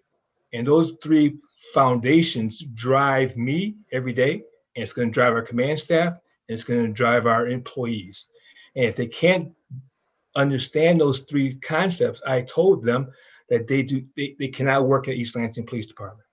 And my command staff raised their hand right when they wanted to. I said, we're going to buy into this. There's no buy into it. You either want to do it or you don't want to do it. And they were all extremely excited about doing what's right, do the best that we can, and treat others we want to be treated. And that's going to be our foundation going forward. And I think we got to do that every single day. And I've been at it for a week now, and I've seen great response from our employees. They've been doing great things already, and they've been giving me a lot of good feedback. And I trust our leadership in our department, and they all know that I'm one of these. As I said, I'm from old school, and we will hold everyone accountable for their behaviors. And that's I was held accountable for my behaviors. I was raised by my mom in inner city Detroit. And when I got in trouble, I got in trouble. And I didn't get any passes from my mother. And so if I did good things, my mom praised me for it. But when I did bad things, I was disciplined for it. And so that's how I was raised. And I think people who know me from East Lansing, I tend to be extremely fair, but I also tend to be fairly firm in the things that we were going to be doing. And we are going towards accreditation with the Michigan Association of Chiefs of Police. Our deputy chief is spearheading that. And we're excited about that because we never had that accreditation in the past, and we're excited about it. The deputy chief and captain are extremely confident that we'll be able to meet all the requirements for us to get that accreditation. It's going to take a couple of years for us to do that. But that was one of the first things we talked about last week, that we're going on that path. And they were extremely excited about that the method we're going in. And I'm excited about it too. So I've been telling the people who have been talking to it, we do ask for some patience, and I'm excited to work with the commission, with this temporary oversight committee and the full-time oversight committee that we're going to be working with to make sure that our department stays transparent, treating people the way they want to be treated, the way they want to be treated, and do the best we can for the community. So, that's in a nutshell. I didn't have anything prepared, but that's maybe hopefully gives you a little snapshot of what I'm planning for our organization. And our command staff is already on board with that. And I'm excited about that piece of the puzzle to begin with in the 5 days I've worked. Thank you, Chief Johnson. Appreciate that input. I didn't see any hands be raised during his discussion. Did anyone have any comments or follow-up questions? Councilmember Bacon. Yeah. And thank you, Chief Johnson. That was awesome. That's why I really enjoyed interviewing and talking with you. I did appreciate your vision. And that's a big reason for my support. I think one thing, Chuck, though, and just for everyone in the group, as far as the subgroups go, as far as whatever we're doing goes, I have, just as important as this is, as long as it's taken to get here, we can't do anything that's open-ended. Whatever is going to take place here, if it goes into subcommittee, it's coming out on the date when it's been prescribed to come out of subcommittee. There's absolutely no time for elongated or protracted negotiations. The community's been waiting a long time. Everyone who's been waiting to get on this commission's been waiting a long time. So as we move towards establishing the meeting schedule, yes, I'm talking more because I'm really serious about this. And I think it requires a certain amount of seriousness. This is a deliverable that a lot of people are waiting on. And I think if anyone thought it was anything else, they're mistaken. And there is a seriousness. So when we find with whatever subcommittees want to be formed, but they need to put a time, they need to be time bound. And that goes for anything we're doing organizationally. If we want to see something, staff needs to work hard to deliver in that time. And you guys need to deliver on whatever that deliverable is in X amount of time, and everything needs a time to be time bound. It can't be open ended. So, because we have a deadline, obviously, and that's not common amongst boards and commissions. It's usually this kind of open-ended, meandering thing. We're not in that position. So just that, as long as that's in the back of everybody's mind, I think that's critical right now, that everything we do is time bound. and we get to the next movement, or if we have to abandon something, we give ourselves enough time to go to do something else structurally if we find out we've reached a dead end on something. So we can't use all our time just meandering around. So even as of tonight, I think we need to get the meeting schedule established so we even know what time and where we're going out in the next 6 months. And I think that may define what we're doing and what then we can start filling in those slots. I think that'll be critical. So that's it. Now I'm really done talking. Thank you, Councilmember Bacon. And I just, respectfully say that that is so important when it comes to us waiting for information from staff. It's just something that, with the timeframes and constraints, there's going to be a lot of pressure on not only us, but you as well. And I feel confident that you'll step up to the plate and give us what we need when we need it, so we can do something with it. Commissioner Helen, please go ahead.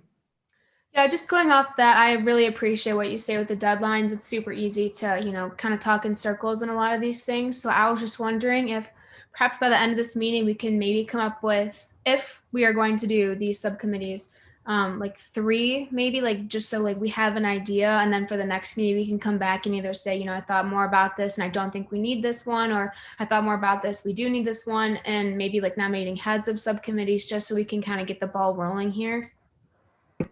Thank you, Commissioner Helen. So if I understand you correctly, you would like to have us have a goal today to establish a few subcommittees, whether they stick or don't stick, going forward by the time we have our next meeting. Is that what I understand? Or not, yes, in a way, but just instead of saying we need subcommittees, maybe like talk a little bit more specifically, because then it's easier to establish parameters and make it more of a realistic goal. I don't know if we all agree. Maybe we can take a vote if we want to do subcommittees and just move forward from there. I don't know if everyone has an opinion on that right now, or if they want to wait on it. I think City Manager Lahanis would like to speak. So just due to constraints of staffing, we're going to be somewhat limited in how many meetings we can support. You're looking at the team right here. So if there are subcommittees, that's going to take the place of the committee meeting in some way. So if you were going to meet twice a month and you want subcommittees to meet, that means that this commission is going to meet less probably, so we can push a subcommittee meeting in the interim. I'm not sure if there's information and background that you all want to hear. It seems like we should try to do this as one group. Get the information and the work plan that you want, the data you want, the presentations you want, the research, lay it out, and then start having those meetings and chipping away at it. Have the listening session. I actually was intrigued by the idea of thinking of running a survey. Noelle Garcia mentioned a survey, and I thought, we're going to get to hear from 10 or 20 or 30 people if we put out opportunities to listen. A survey, you could talk to 300 or 400 people. So I think there's some great ideas here.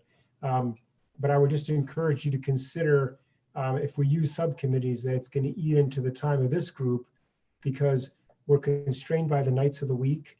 Nights of the week have commission meetings that already meet. City Council Tuesday, Human Relations Wednesday. There's lots of commission nights and meetings that happen. So we're constrained by the calendar, and we're constrained by staff time, both of those things. So I would encourage and think about perhaps trying not to use subcommittees, but rather get this group tuned up and start getting the information to you guys, so you guys can all benefit from that information. That's a thought for you. Thank you for your input. Commissioner Cedric. So I think one possibility is that rather than subcommittees, we sort of chunk out tasks. And by that, I mean, we can, as individuals, sort of come up with 2 or 3 things that we each want the support staff to do for us, whether that's gathering materials from other jurisdictions doing the same thing, or somebody sort of summarizing the NACOL, or there's a similar document from the International Association of Chiefs of Police, right? And so then we can we can effectively make the staff our subcommittees, is what I'm recommending, right? And so then we all come back as a commission in 2 weeks and get all of that information in maybe a series of shorter presentations to us from those various stakeholders that we're trying to engage. We could certainly do that, begin collecting information and lay out a proposed sort of a plan by what you've said now, what you want to see, and then you can add to it and tweak it and change it. But we've already received a ton of feedback on what you want to see, so I think we've gotten a much better idea of that than when we started. Thank you. Is there any more discussion? Commissioner Kelly and Commissioner Chris afterward. I think if we can define to the time, like our meeting time. So we're meeting at 6 o'clock, is that 6 to 7:30, or so there's an end time as well to our meetings.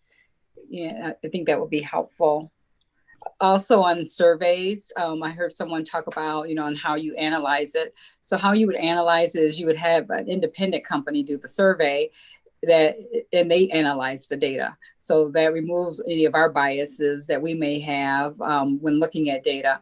And so there's a research company right here in East Lansing, Capital Research Services, owned by Rochelle Neal, who's been doing this research work for 30 plus years. And so that may be something that, you want to consider when you're talking about surveying. Thank you, Commissioner Kelly. Commissioner Christine. Two things about this idea of research and subcommittees and staff. One of them is that I think it would be helpful if we all understood what the parameters are for a subcommittee functioning. Is it required that let's say we have a 3-person subcommittee? Is it required that that group meet in public and have staff person at that meeting? Or is it possible for 3 people to do work in another fashion? So I need that information to understand how to do this. Yeah, the other thought I have is I've been waiting for this group to get started. I think we all have. I'm not waiting to tell the staff what needs to be done. We're supposed to be doing a lot of work, and part of that work is research. So the idea that we'll tell you will get us everything about different models of oversight, it never dawned on me that the staff that are already busy with a lot of other things are going to pull together, an annotated bibliography of materials about oversight models. I think we can do some of this work, and I think a lot of us are ready to do it. And if we can find the way that's legal and practical in the time of COVID to do it, I would like to find ways for us to actually do work, those of us who are on this committee. Thank you, Commissioner Chris. And if you don't mind, can you please respond to that, City Manager Lahanas, in regards to what we can do with our quorum and Open Meetings Act? And then after you, we have Commissioner Noelle. The issue of subcommittees is a little bit tricky. It depends on whether they're effectively recommending policy, and it gets to the level of recommendation. So a safe harbor approach really is that they're public. I think that's the best answer, is that they're public, and it's the most transparent answer. There are ways around that. If there are things that you're doing that aren't effectively recommending something, if you're gathering information, I guess, I can get our attorney's opinion on that.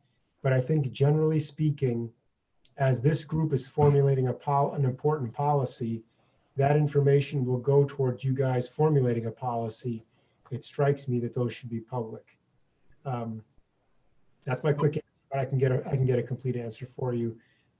We're actually also scheduling an OMA and meeting for all of our boards and commissioners coming up, hopefully in the near future. But that will be weeks from now, not tomorrow. So.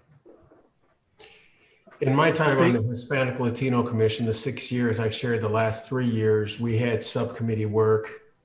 It didn't violate OMA, but George, please get legal opinion on this. Yep. Because we didn't make decisions. We didn't have a quorum, number one.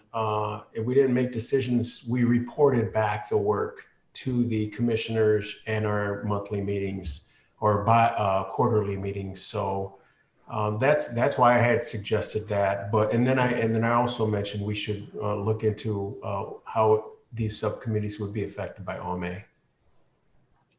Thank you, Commissioner Noelle. Commissioner Cedric, please. So I think maybe one beneficial starting point is if each of the commission members just come up with a list of questions that we have, whether those are questions about the process, questions about how civilian review boards work in and of themselves. And as Commissioner Root noted, some of that can be as we're formulating these questions, we're doing our own research, but there are inevitably going to be questions that we're not able to answer. We can't find the answer. There are, they might be human resource specific or whatever it is. So, and then we probably, in many instances, all have very similar questions, right? We probably have varying levels of understanding about the process and what it is that we're trying to achieve here. But there probably is, again, from a baseline standpoint, some questions that everybody would have, and then we might even task those things out to commission members, right? So those lists of questions may be shared via email. And again, this is something that maybe Mr. Lahanas might want to chime in on, but those may be shared via email, and then individual commission members could say, hey, this is sort of up my alley. I'll research these 2 or 3 things, and then we'll report back on those in the next commission meeting. Thank you, Commissioner Cedric. I believe Vice Chair Tanya and then Commissioner Helen is up. Yeah, just to piggyback off that, that was one of the questions I was going to ask is what are we allowed to do when it comes to communication via email? If we can have like that group email where we could do those questions and people could kind of pick from that. And then the other thing I wanted to circle back to was getting back to the data standpoint. I know that we started this meeting understanding that we really need data to know where we need to go from here. So I wanted to know, is it possible to come up with some data points we specifically want to have for the next meeting, if at all possible? I know that there was, somebody had mentioned traffic stops was one that had been mentioned. And in that thought process, I had a couple of others that I think would probably be beneficial for us in this commission, but I just wanted to know if that's something we could possibly agree upon tonight, is to get some of those particular data points. So I think it'd be very easy to have a presentation on what the data looks like that we collect, how the system works in collecting it, and then show you the current data that we've been collecting. So a little bit of the background about it, how we collect it, and then moving forward, what the data looks like. We can do all of that for the next presentation. Does that cover your question, Vice Chair Tanya, for now? For now, yeah. All right, Commissioner Helen, please go. My thought just slipped from what I was going to say. I know it was in response to whoever spoke before, Vice Chair Williams. So I don't know, someone communicating via email. Yes. Okay. So if we are allowed to, also something I use as a resource now for like collaborating on research projects is Microsoft Teams or like Google Drive, where you can all edit a document. And so if we wanted to make a shared document where we start bulleting questions, perhaps after this meeting is concluded, people who can reference it, if their question's already listed as a bullet, they don't have to re-add it again. And we can also add new ones throughout, the whole 2-week period or week period before we meet again, so people can have a general idea of what is already, going to be discussed. Because sometimes things get lost in emails and like the reply alls and the reply, things can get kind of like muddled. So I think one of the team drives or Google Drives might benefit in this aspect as well. So thank you, Commissioner Helen. I think there's going to be some challenges with that as far as grouping. I know for my particular other commission, we have to not do reply all, because then the public doesn't have access to that, even though we're not making decisions or really having too much of a discussion. It's just kind of messy right now. And then the shared drive, I believe, is under the same circumstance. The public just doesn't have access. And so I don't know if this is appropriate to say, but and I don't know who would take the responsibility on, but what we've been doing, if we've had individual questions or we had individual information that we wanted to go out to the group, we've sent that information into the liaison and they've distributed it out to us all in a way that it could be public record, and there's a chance for the public to kind of see what we're talking about but I'm not quite sure if that's appropriate for what we have. Please, City Manager Lahanas. Yep. So you're exactly right that we want to stay away from collaborating through email or documents, because really that's the deliberation that should be happening here so the public can see it.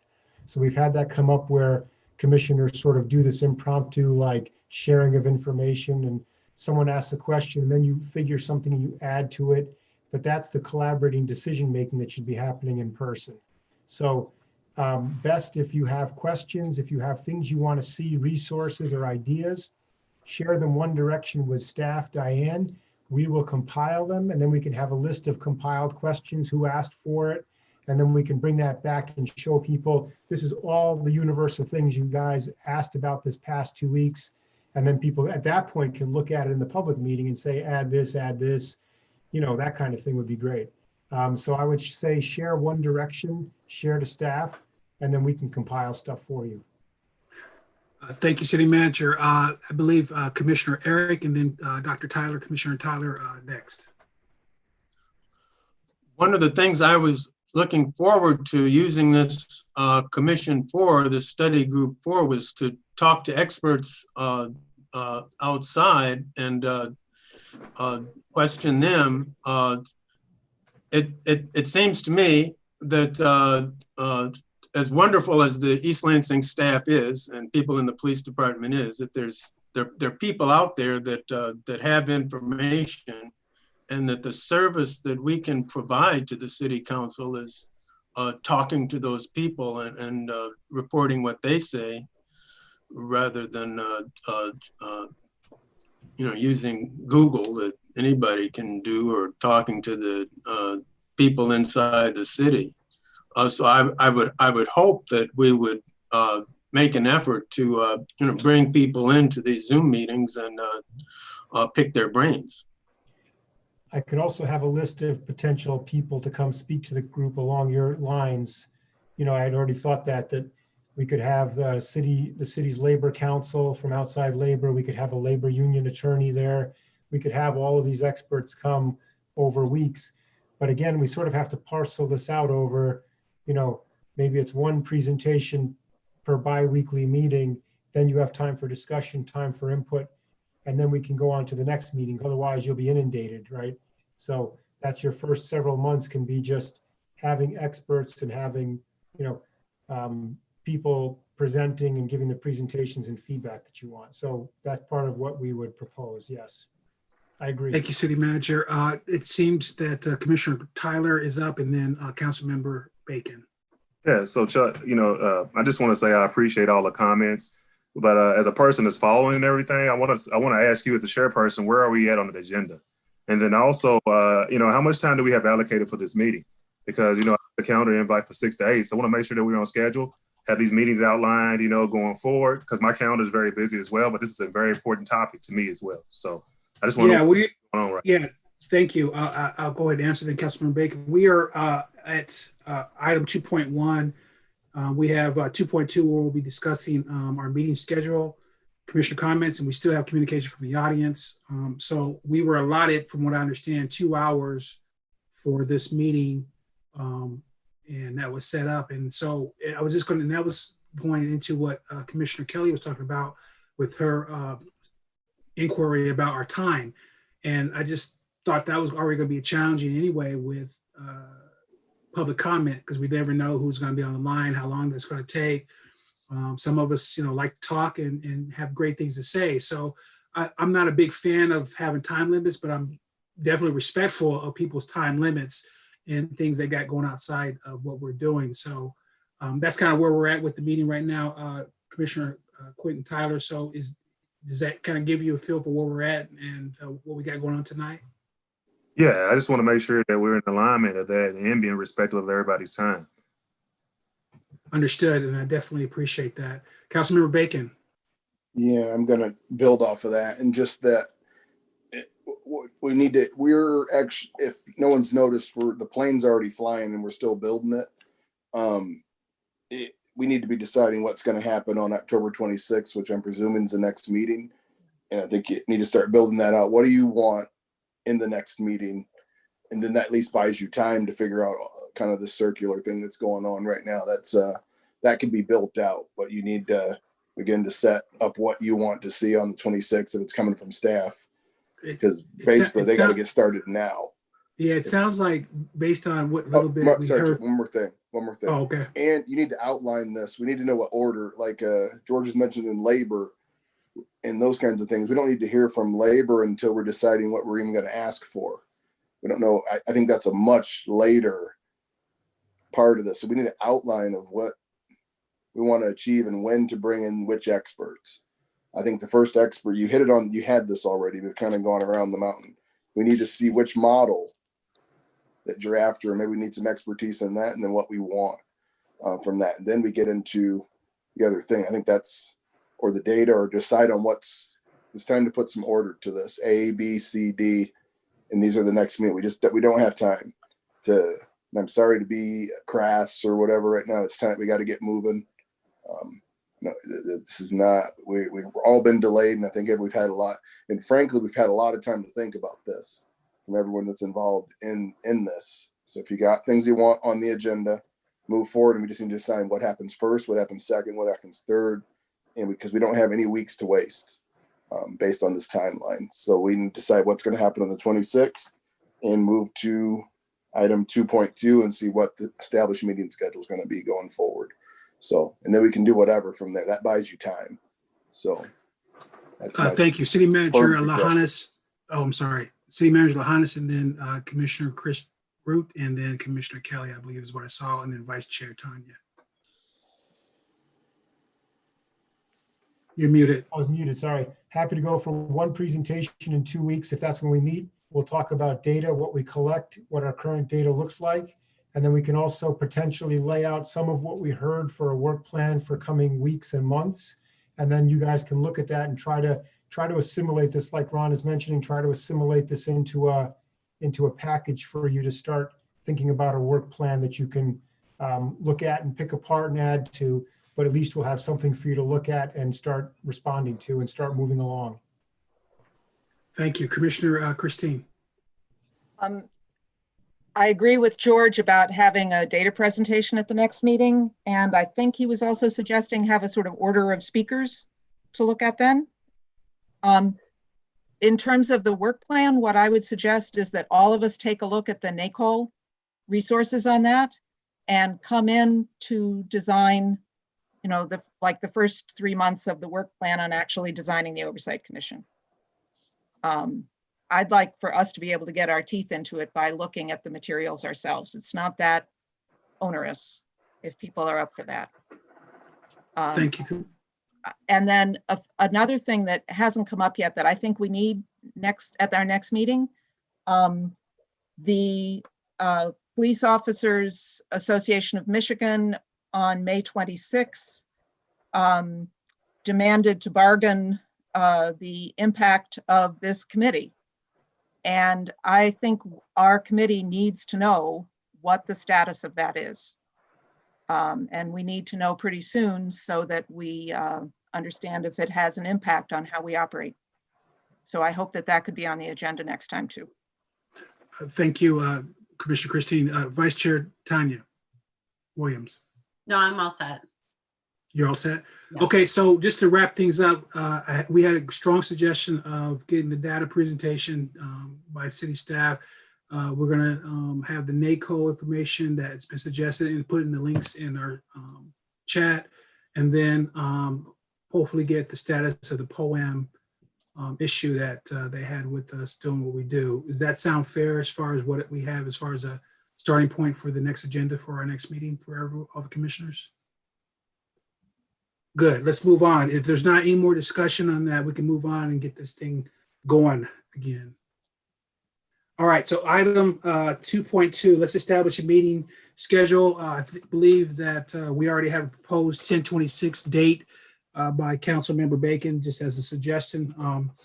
Is there any input in how we can do that? Because I know, Mr. City Manager, you have a lot of different things going on with your coverage. I was going to propose that I believe it would be reasonable to do up to 2 meetings per month. And I think that that's also a reasonable time frame for us. You don't have to meet twice a month every time. I'm just saying that that gives us enough time to get work done in between the meetings, to get, if there's speakers to line up, what have you.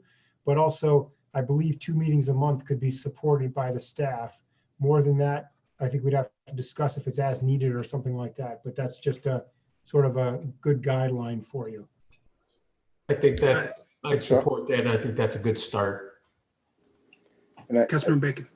Yeah, thanks for acknowledgement. And per Commissioner Root's 3-month timeline, maybe it's a build out. We build out with twice a week for 3 months or something like that, and a 6-month build out. And once we have some leverage or have something going on, or we find that catch point, we could go to once a month or something like that. That's obviously negotiable. I kind of considered that in the back of my mind, but that's the type of time commitment I think it's going to take, at least temporarily.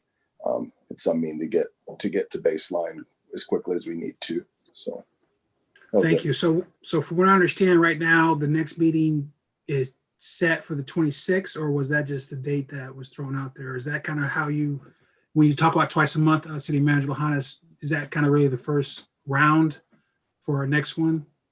I had come up with twice a month, but not a specific date beyond 2 weeks from now. But we can look at that and see if beyond that, what do we go 2 weeks beyond that date as well? Let me open a calendar and see. Yeah, 26 is on Monday, 2 weeks from now. George, do we have to motion and vote on this or no? The calendar? Yeah. If we come up with, if you say you want to meet twice a month, and then we can say it's the first and third Thursday, Mondays or something like that, then it's second and fourth, George. Yeah, can't be second the third and fourth. Monday. We can certainly say that and then have people say, do we have a motion on that? That'd be fine. Shelley, do you want to tell me if there's any date conflicts for the second and fourth Mondays with other commissions? Sure, I did check with. Sorry, Shelley, go ahead.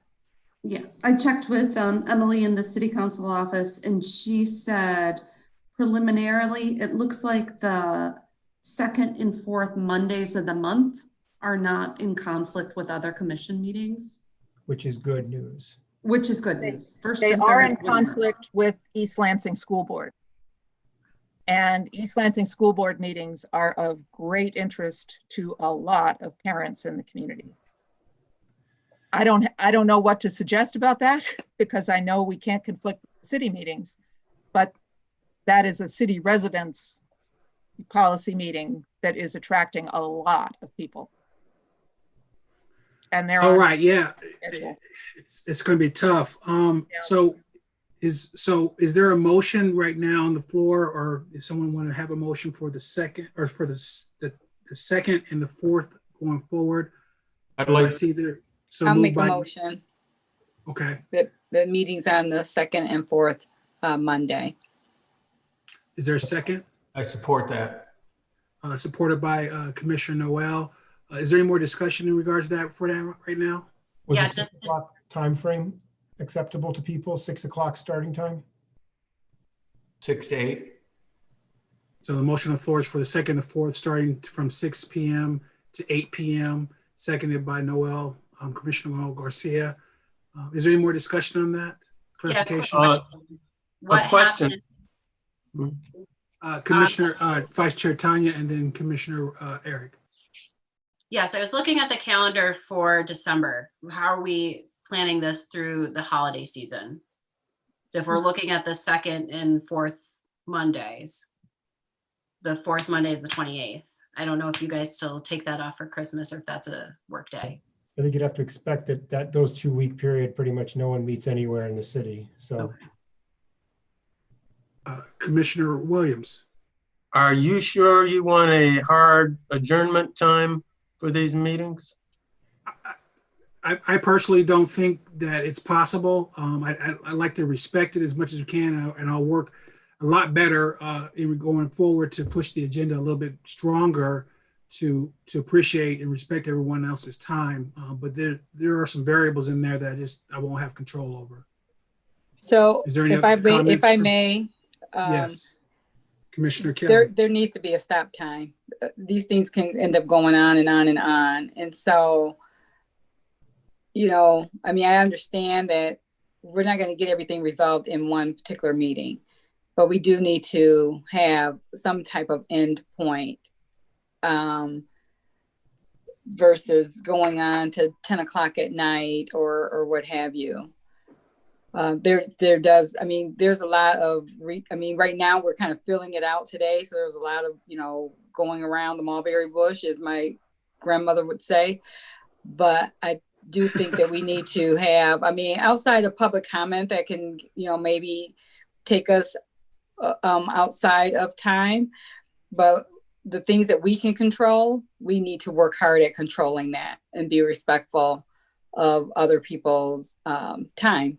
This commission, this body is very important to me, this work, but I'm not going to be on here all night. You'll start losing people. We'll start getting distracted. And so I think that needs to be taken in consideration. The things that we can control, we need to control. Duly noted. And like I said, Commissioner Kelly, I will do a better job. I really didn't realize I was going to be doing what I'm doing tonight. But I'll do a better job going forward with managing that and making sure that I'm very, and Justin and I will work together a little bit stronger with that as well. And then, like you said, I think really our only unknown variable will be the public comment. So we'll just kind of do that in a way that I will make sure that we will respect that time from 6 to 8 and get that stuff productive, if that's okay with you going forward. Yeah, see how it goes. this was no criticism on your part tonight, your work that you're doing tonight. It was really just in response of, do we want to have a hard stop time? And I'm in favor of a hard stop time. Okay. So are you adding an amendment to our 2nd to the 4th and having that hard stop time from 6 to 8? Is that what you're proposing? No, that was the motion, 6 to 8. Someone made a motion of a time of 6 to 8 already. Oh, I didn't hear that. So is there any more discussion on that? Just to note, I don't think we can have a firm stop if there was something that has to be done, but certainly advisory and staff and all trying to control it.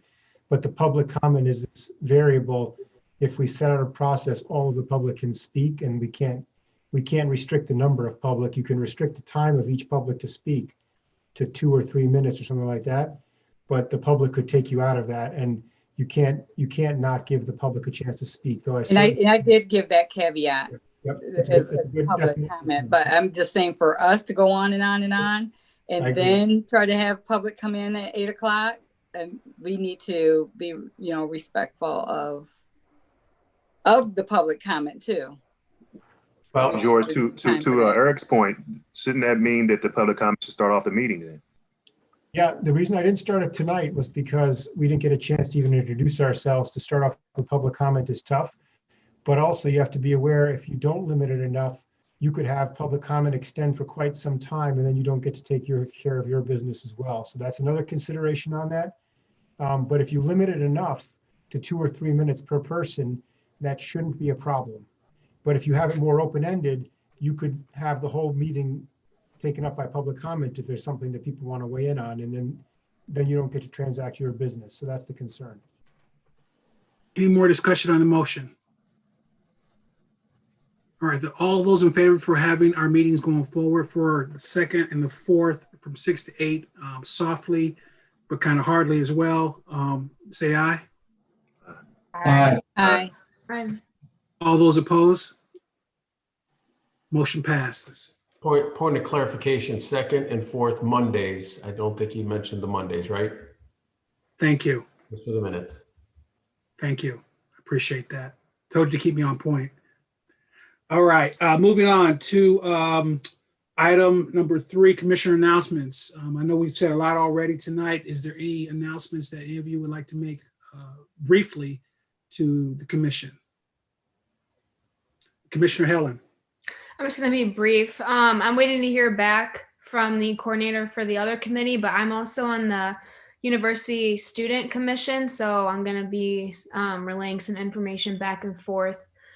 Just so everyone knows, if they want to reach the student body, I'd be a good person to talk to. Thank you, Commissioner Helen. Anyone else? All right, so move on. So we are now finally to communication from the audience. I think, Justin, you have that covered for us. Do we have anyone on the line? Chair, can I ask? Before we open that up, let me entertain possibly a motion for a time limit, because we had that conversation earlier today. I know it's our first meeting. I hate to kind of do it that way, but is there anyone who may want to talk about that real briefly, about maybe having some type of limit on discussion? I know, just for a point of reference for our particular commission, we have a 5-minute time limit ongoing in regards to, just for the sake of time. And ours is pretty much the longest one. And usually other commissions do 3 minutes and 2 minutes, things like that. So I just want to, before we open it up real quick, I just want to see if anyone had a comment or suggestion in regards to that. Is 5 minutes going to be too long?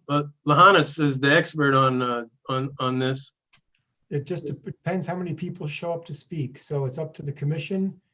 You can try 5 minutes, and if it becomes burdensome where you can't get everyone in, then maybe you have to reduce it at a later date to 3 minutes. So maybe you can start with 5, but if it becomes problematic, maybe you try to scale it back at the next meetings to 3.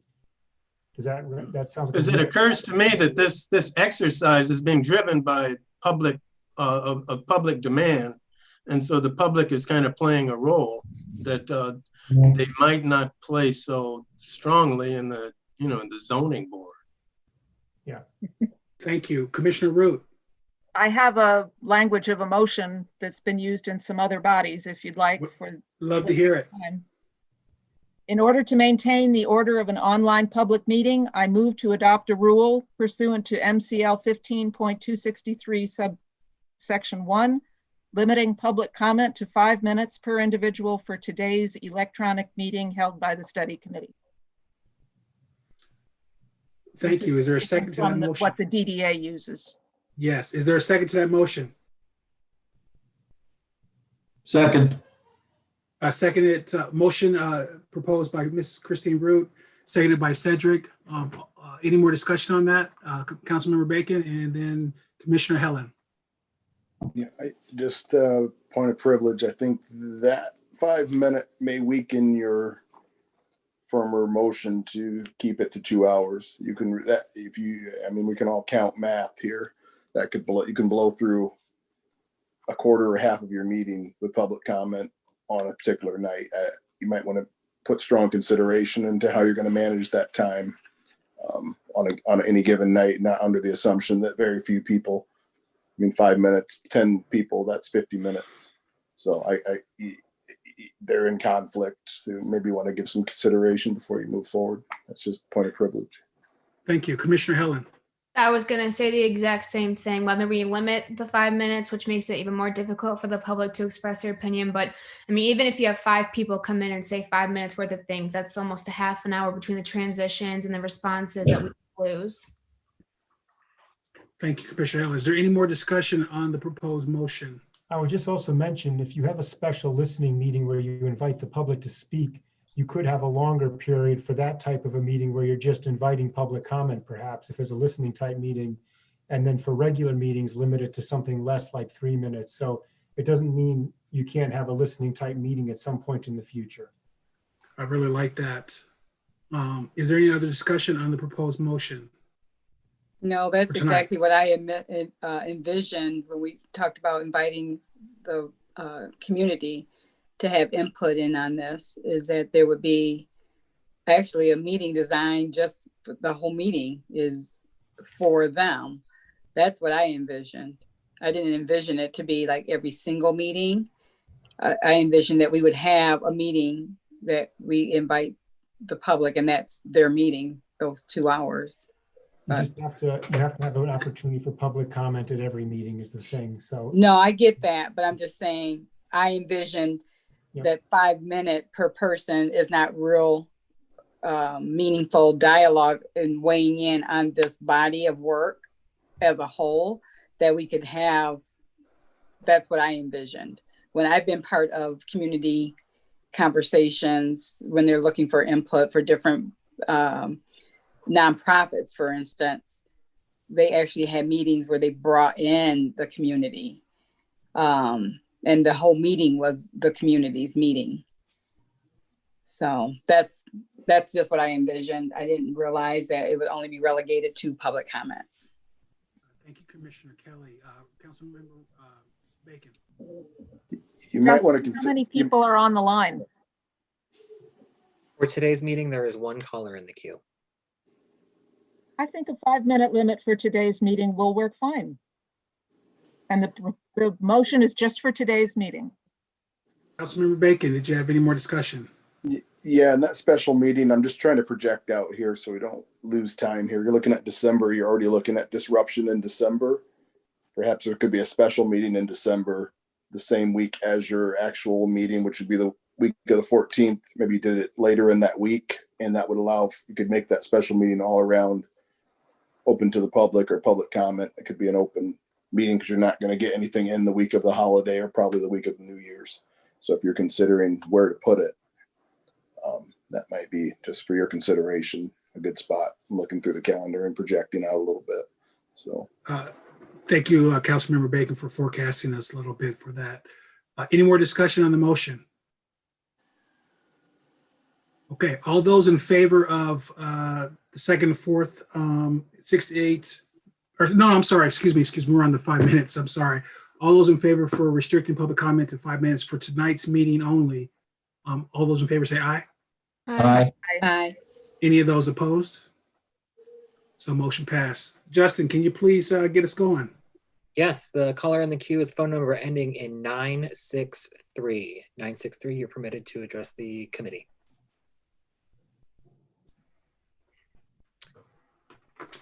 You may need to dial *6 to unmute your phone. Hi, can you hear me now? Yes. Yes. Hi, this is Alice Dreger, 621 Sunset Lane. I have 4 points to make that should be pretty brief. First of all, I continue to be incredibly frustrated by lack of understanding of the Open Meetings Act in these meetings.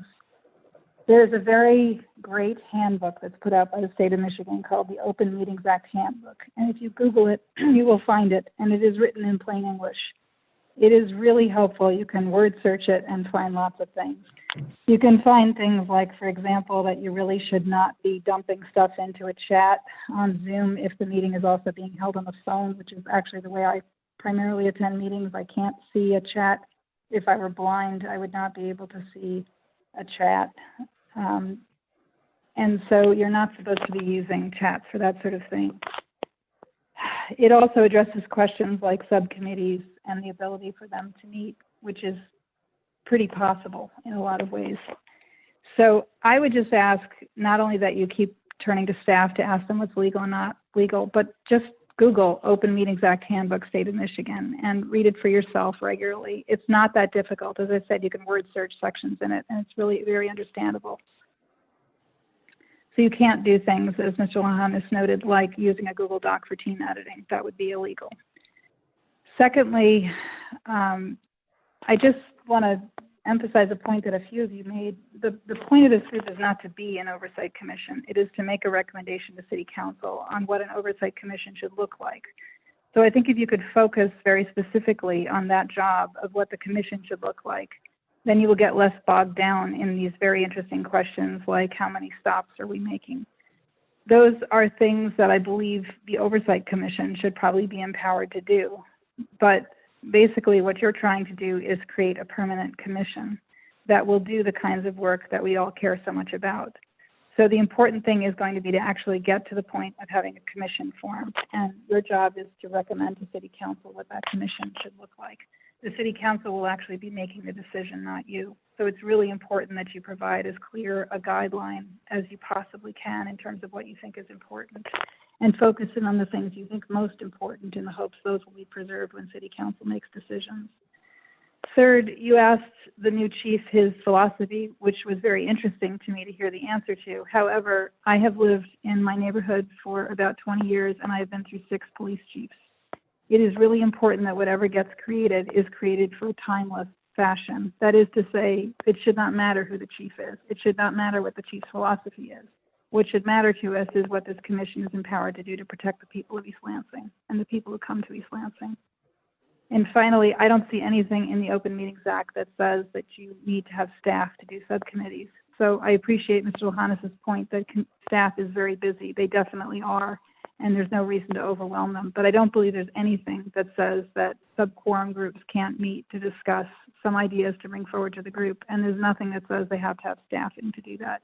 Even if you were to meet in public, in other words, if you were to decide it did require Open Meetings Act coverage, you don't, I believe, have to have any staff member present. You do have to take minutes, but the minutes can be incredibly simple. And so somebody in the committee, subcommittee, can be empowered to do minutes and simply to provide the minutes and bring those forward if it turns out those have to be done under the OMA. But I don't think you have to do it under the OMA if you're doing sub-quorum and they're not actually making policy, they're bringing forward ideas. So those are the 4 points I wanted to make. Thank you. Thank you, Mrs. Drager, for your insight and questions and references to helping us out to do a better job. Is there any more comments or responses to the call? Commissioner Cedric. So I think that's a pretty important point that was made, that there needs to be some distinction between what we are trying to do in terms of establishing the Civilian Review Board.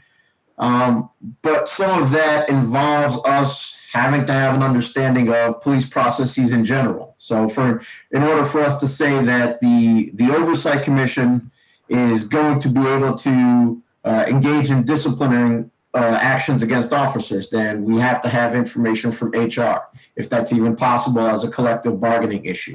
In order for us to say that the Oversight is going to, the Oversight Commission is going to have oversight over any sort of early warning system as implemented by Chief Johnson, right? Then we have to know what's currently in place in terms of an early warning system and what data gets utilized in that system. So I'm sensitive to that time constraint, and I think it's an important point to maintain that distinction so that we're not going too far afield. But a lot of those are sort of laying the foundation for us creating the structure of the committee in terms of what it is capable of doing.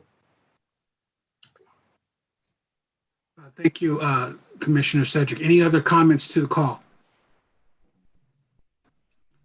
All right, thank you. I'll entertain a motion for adjournment.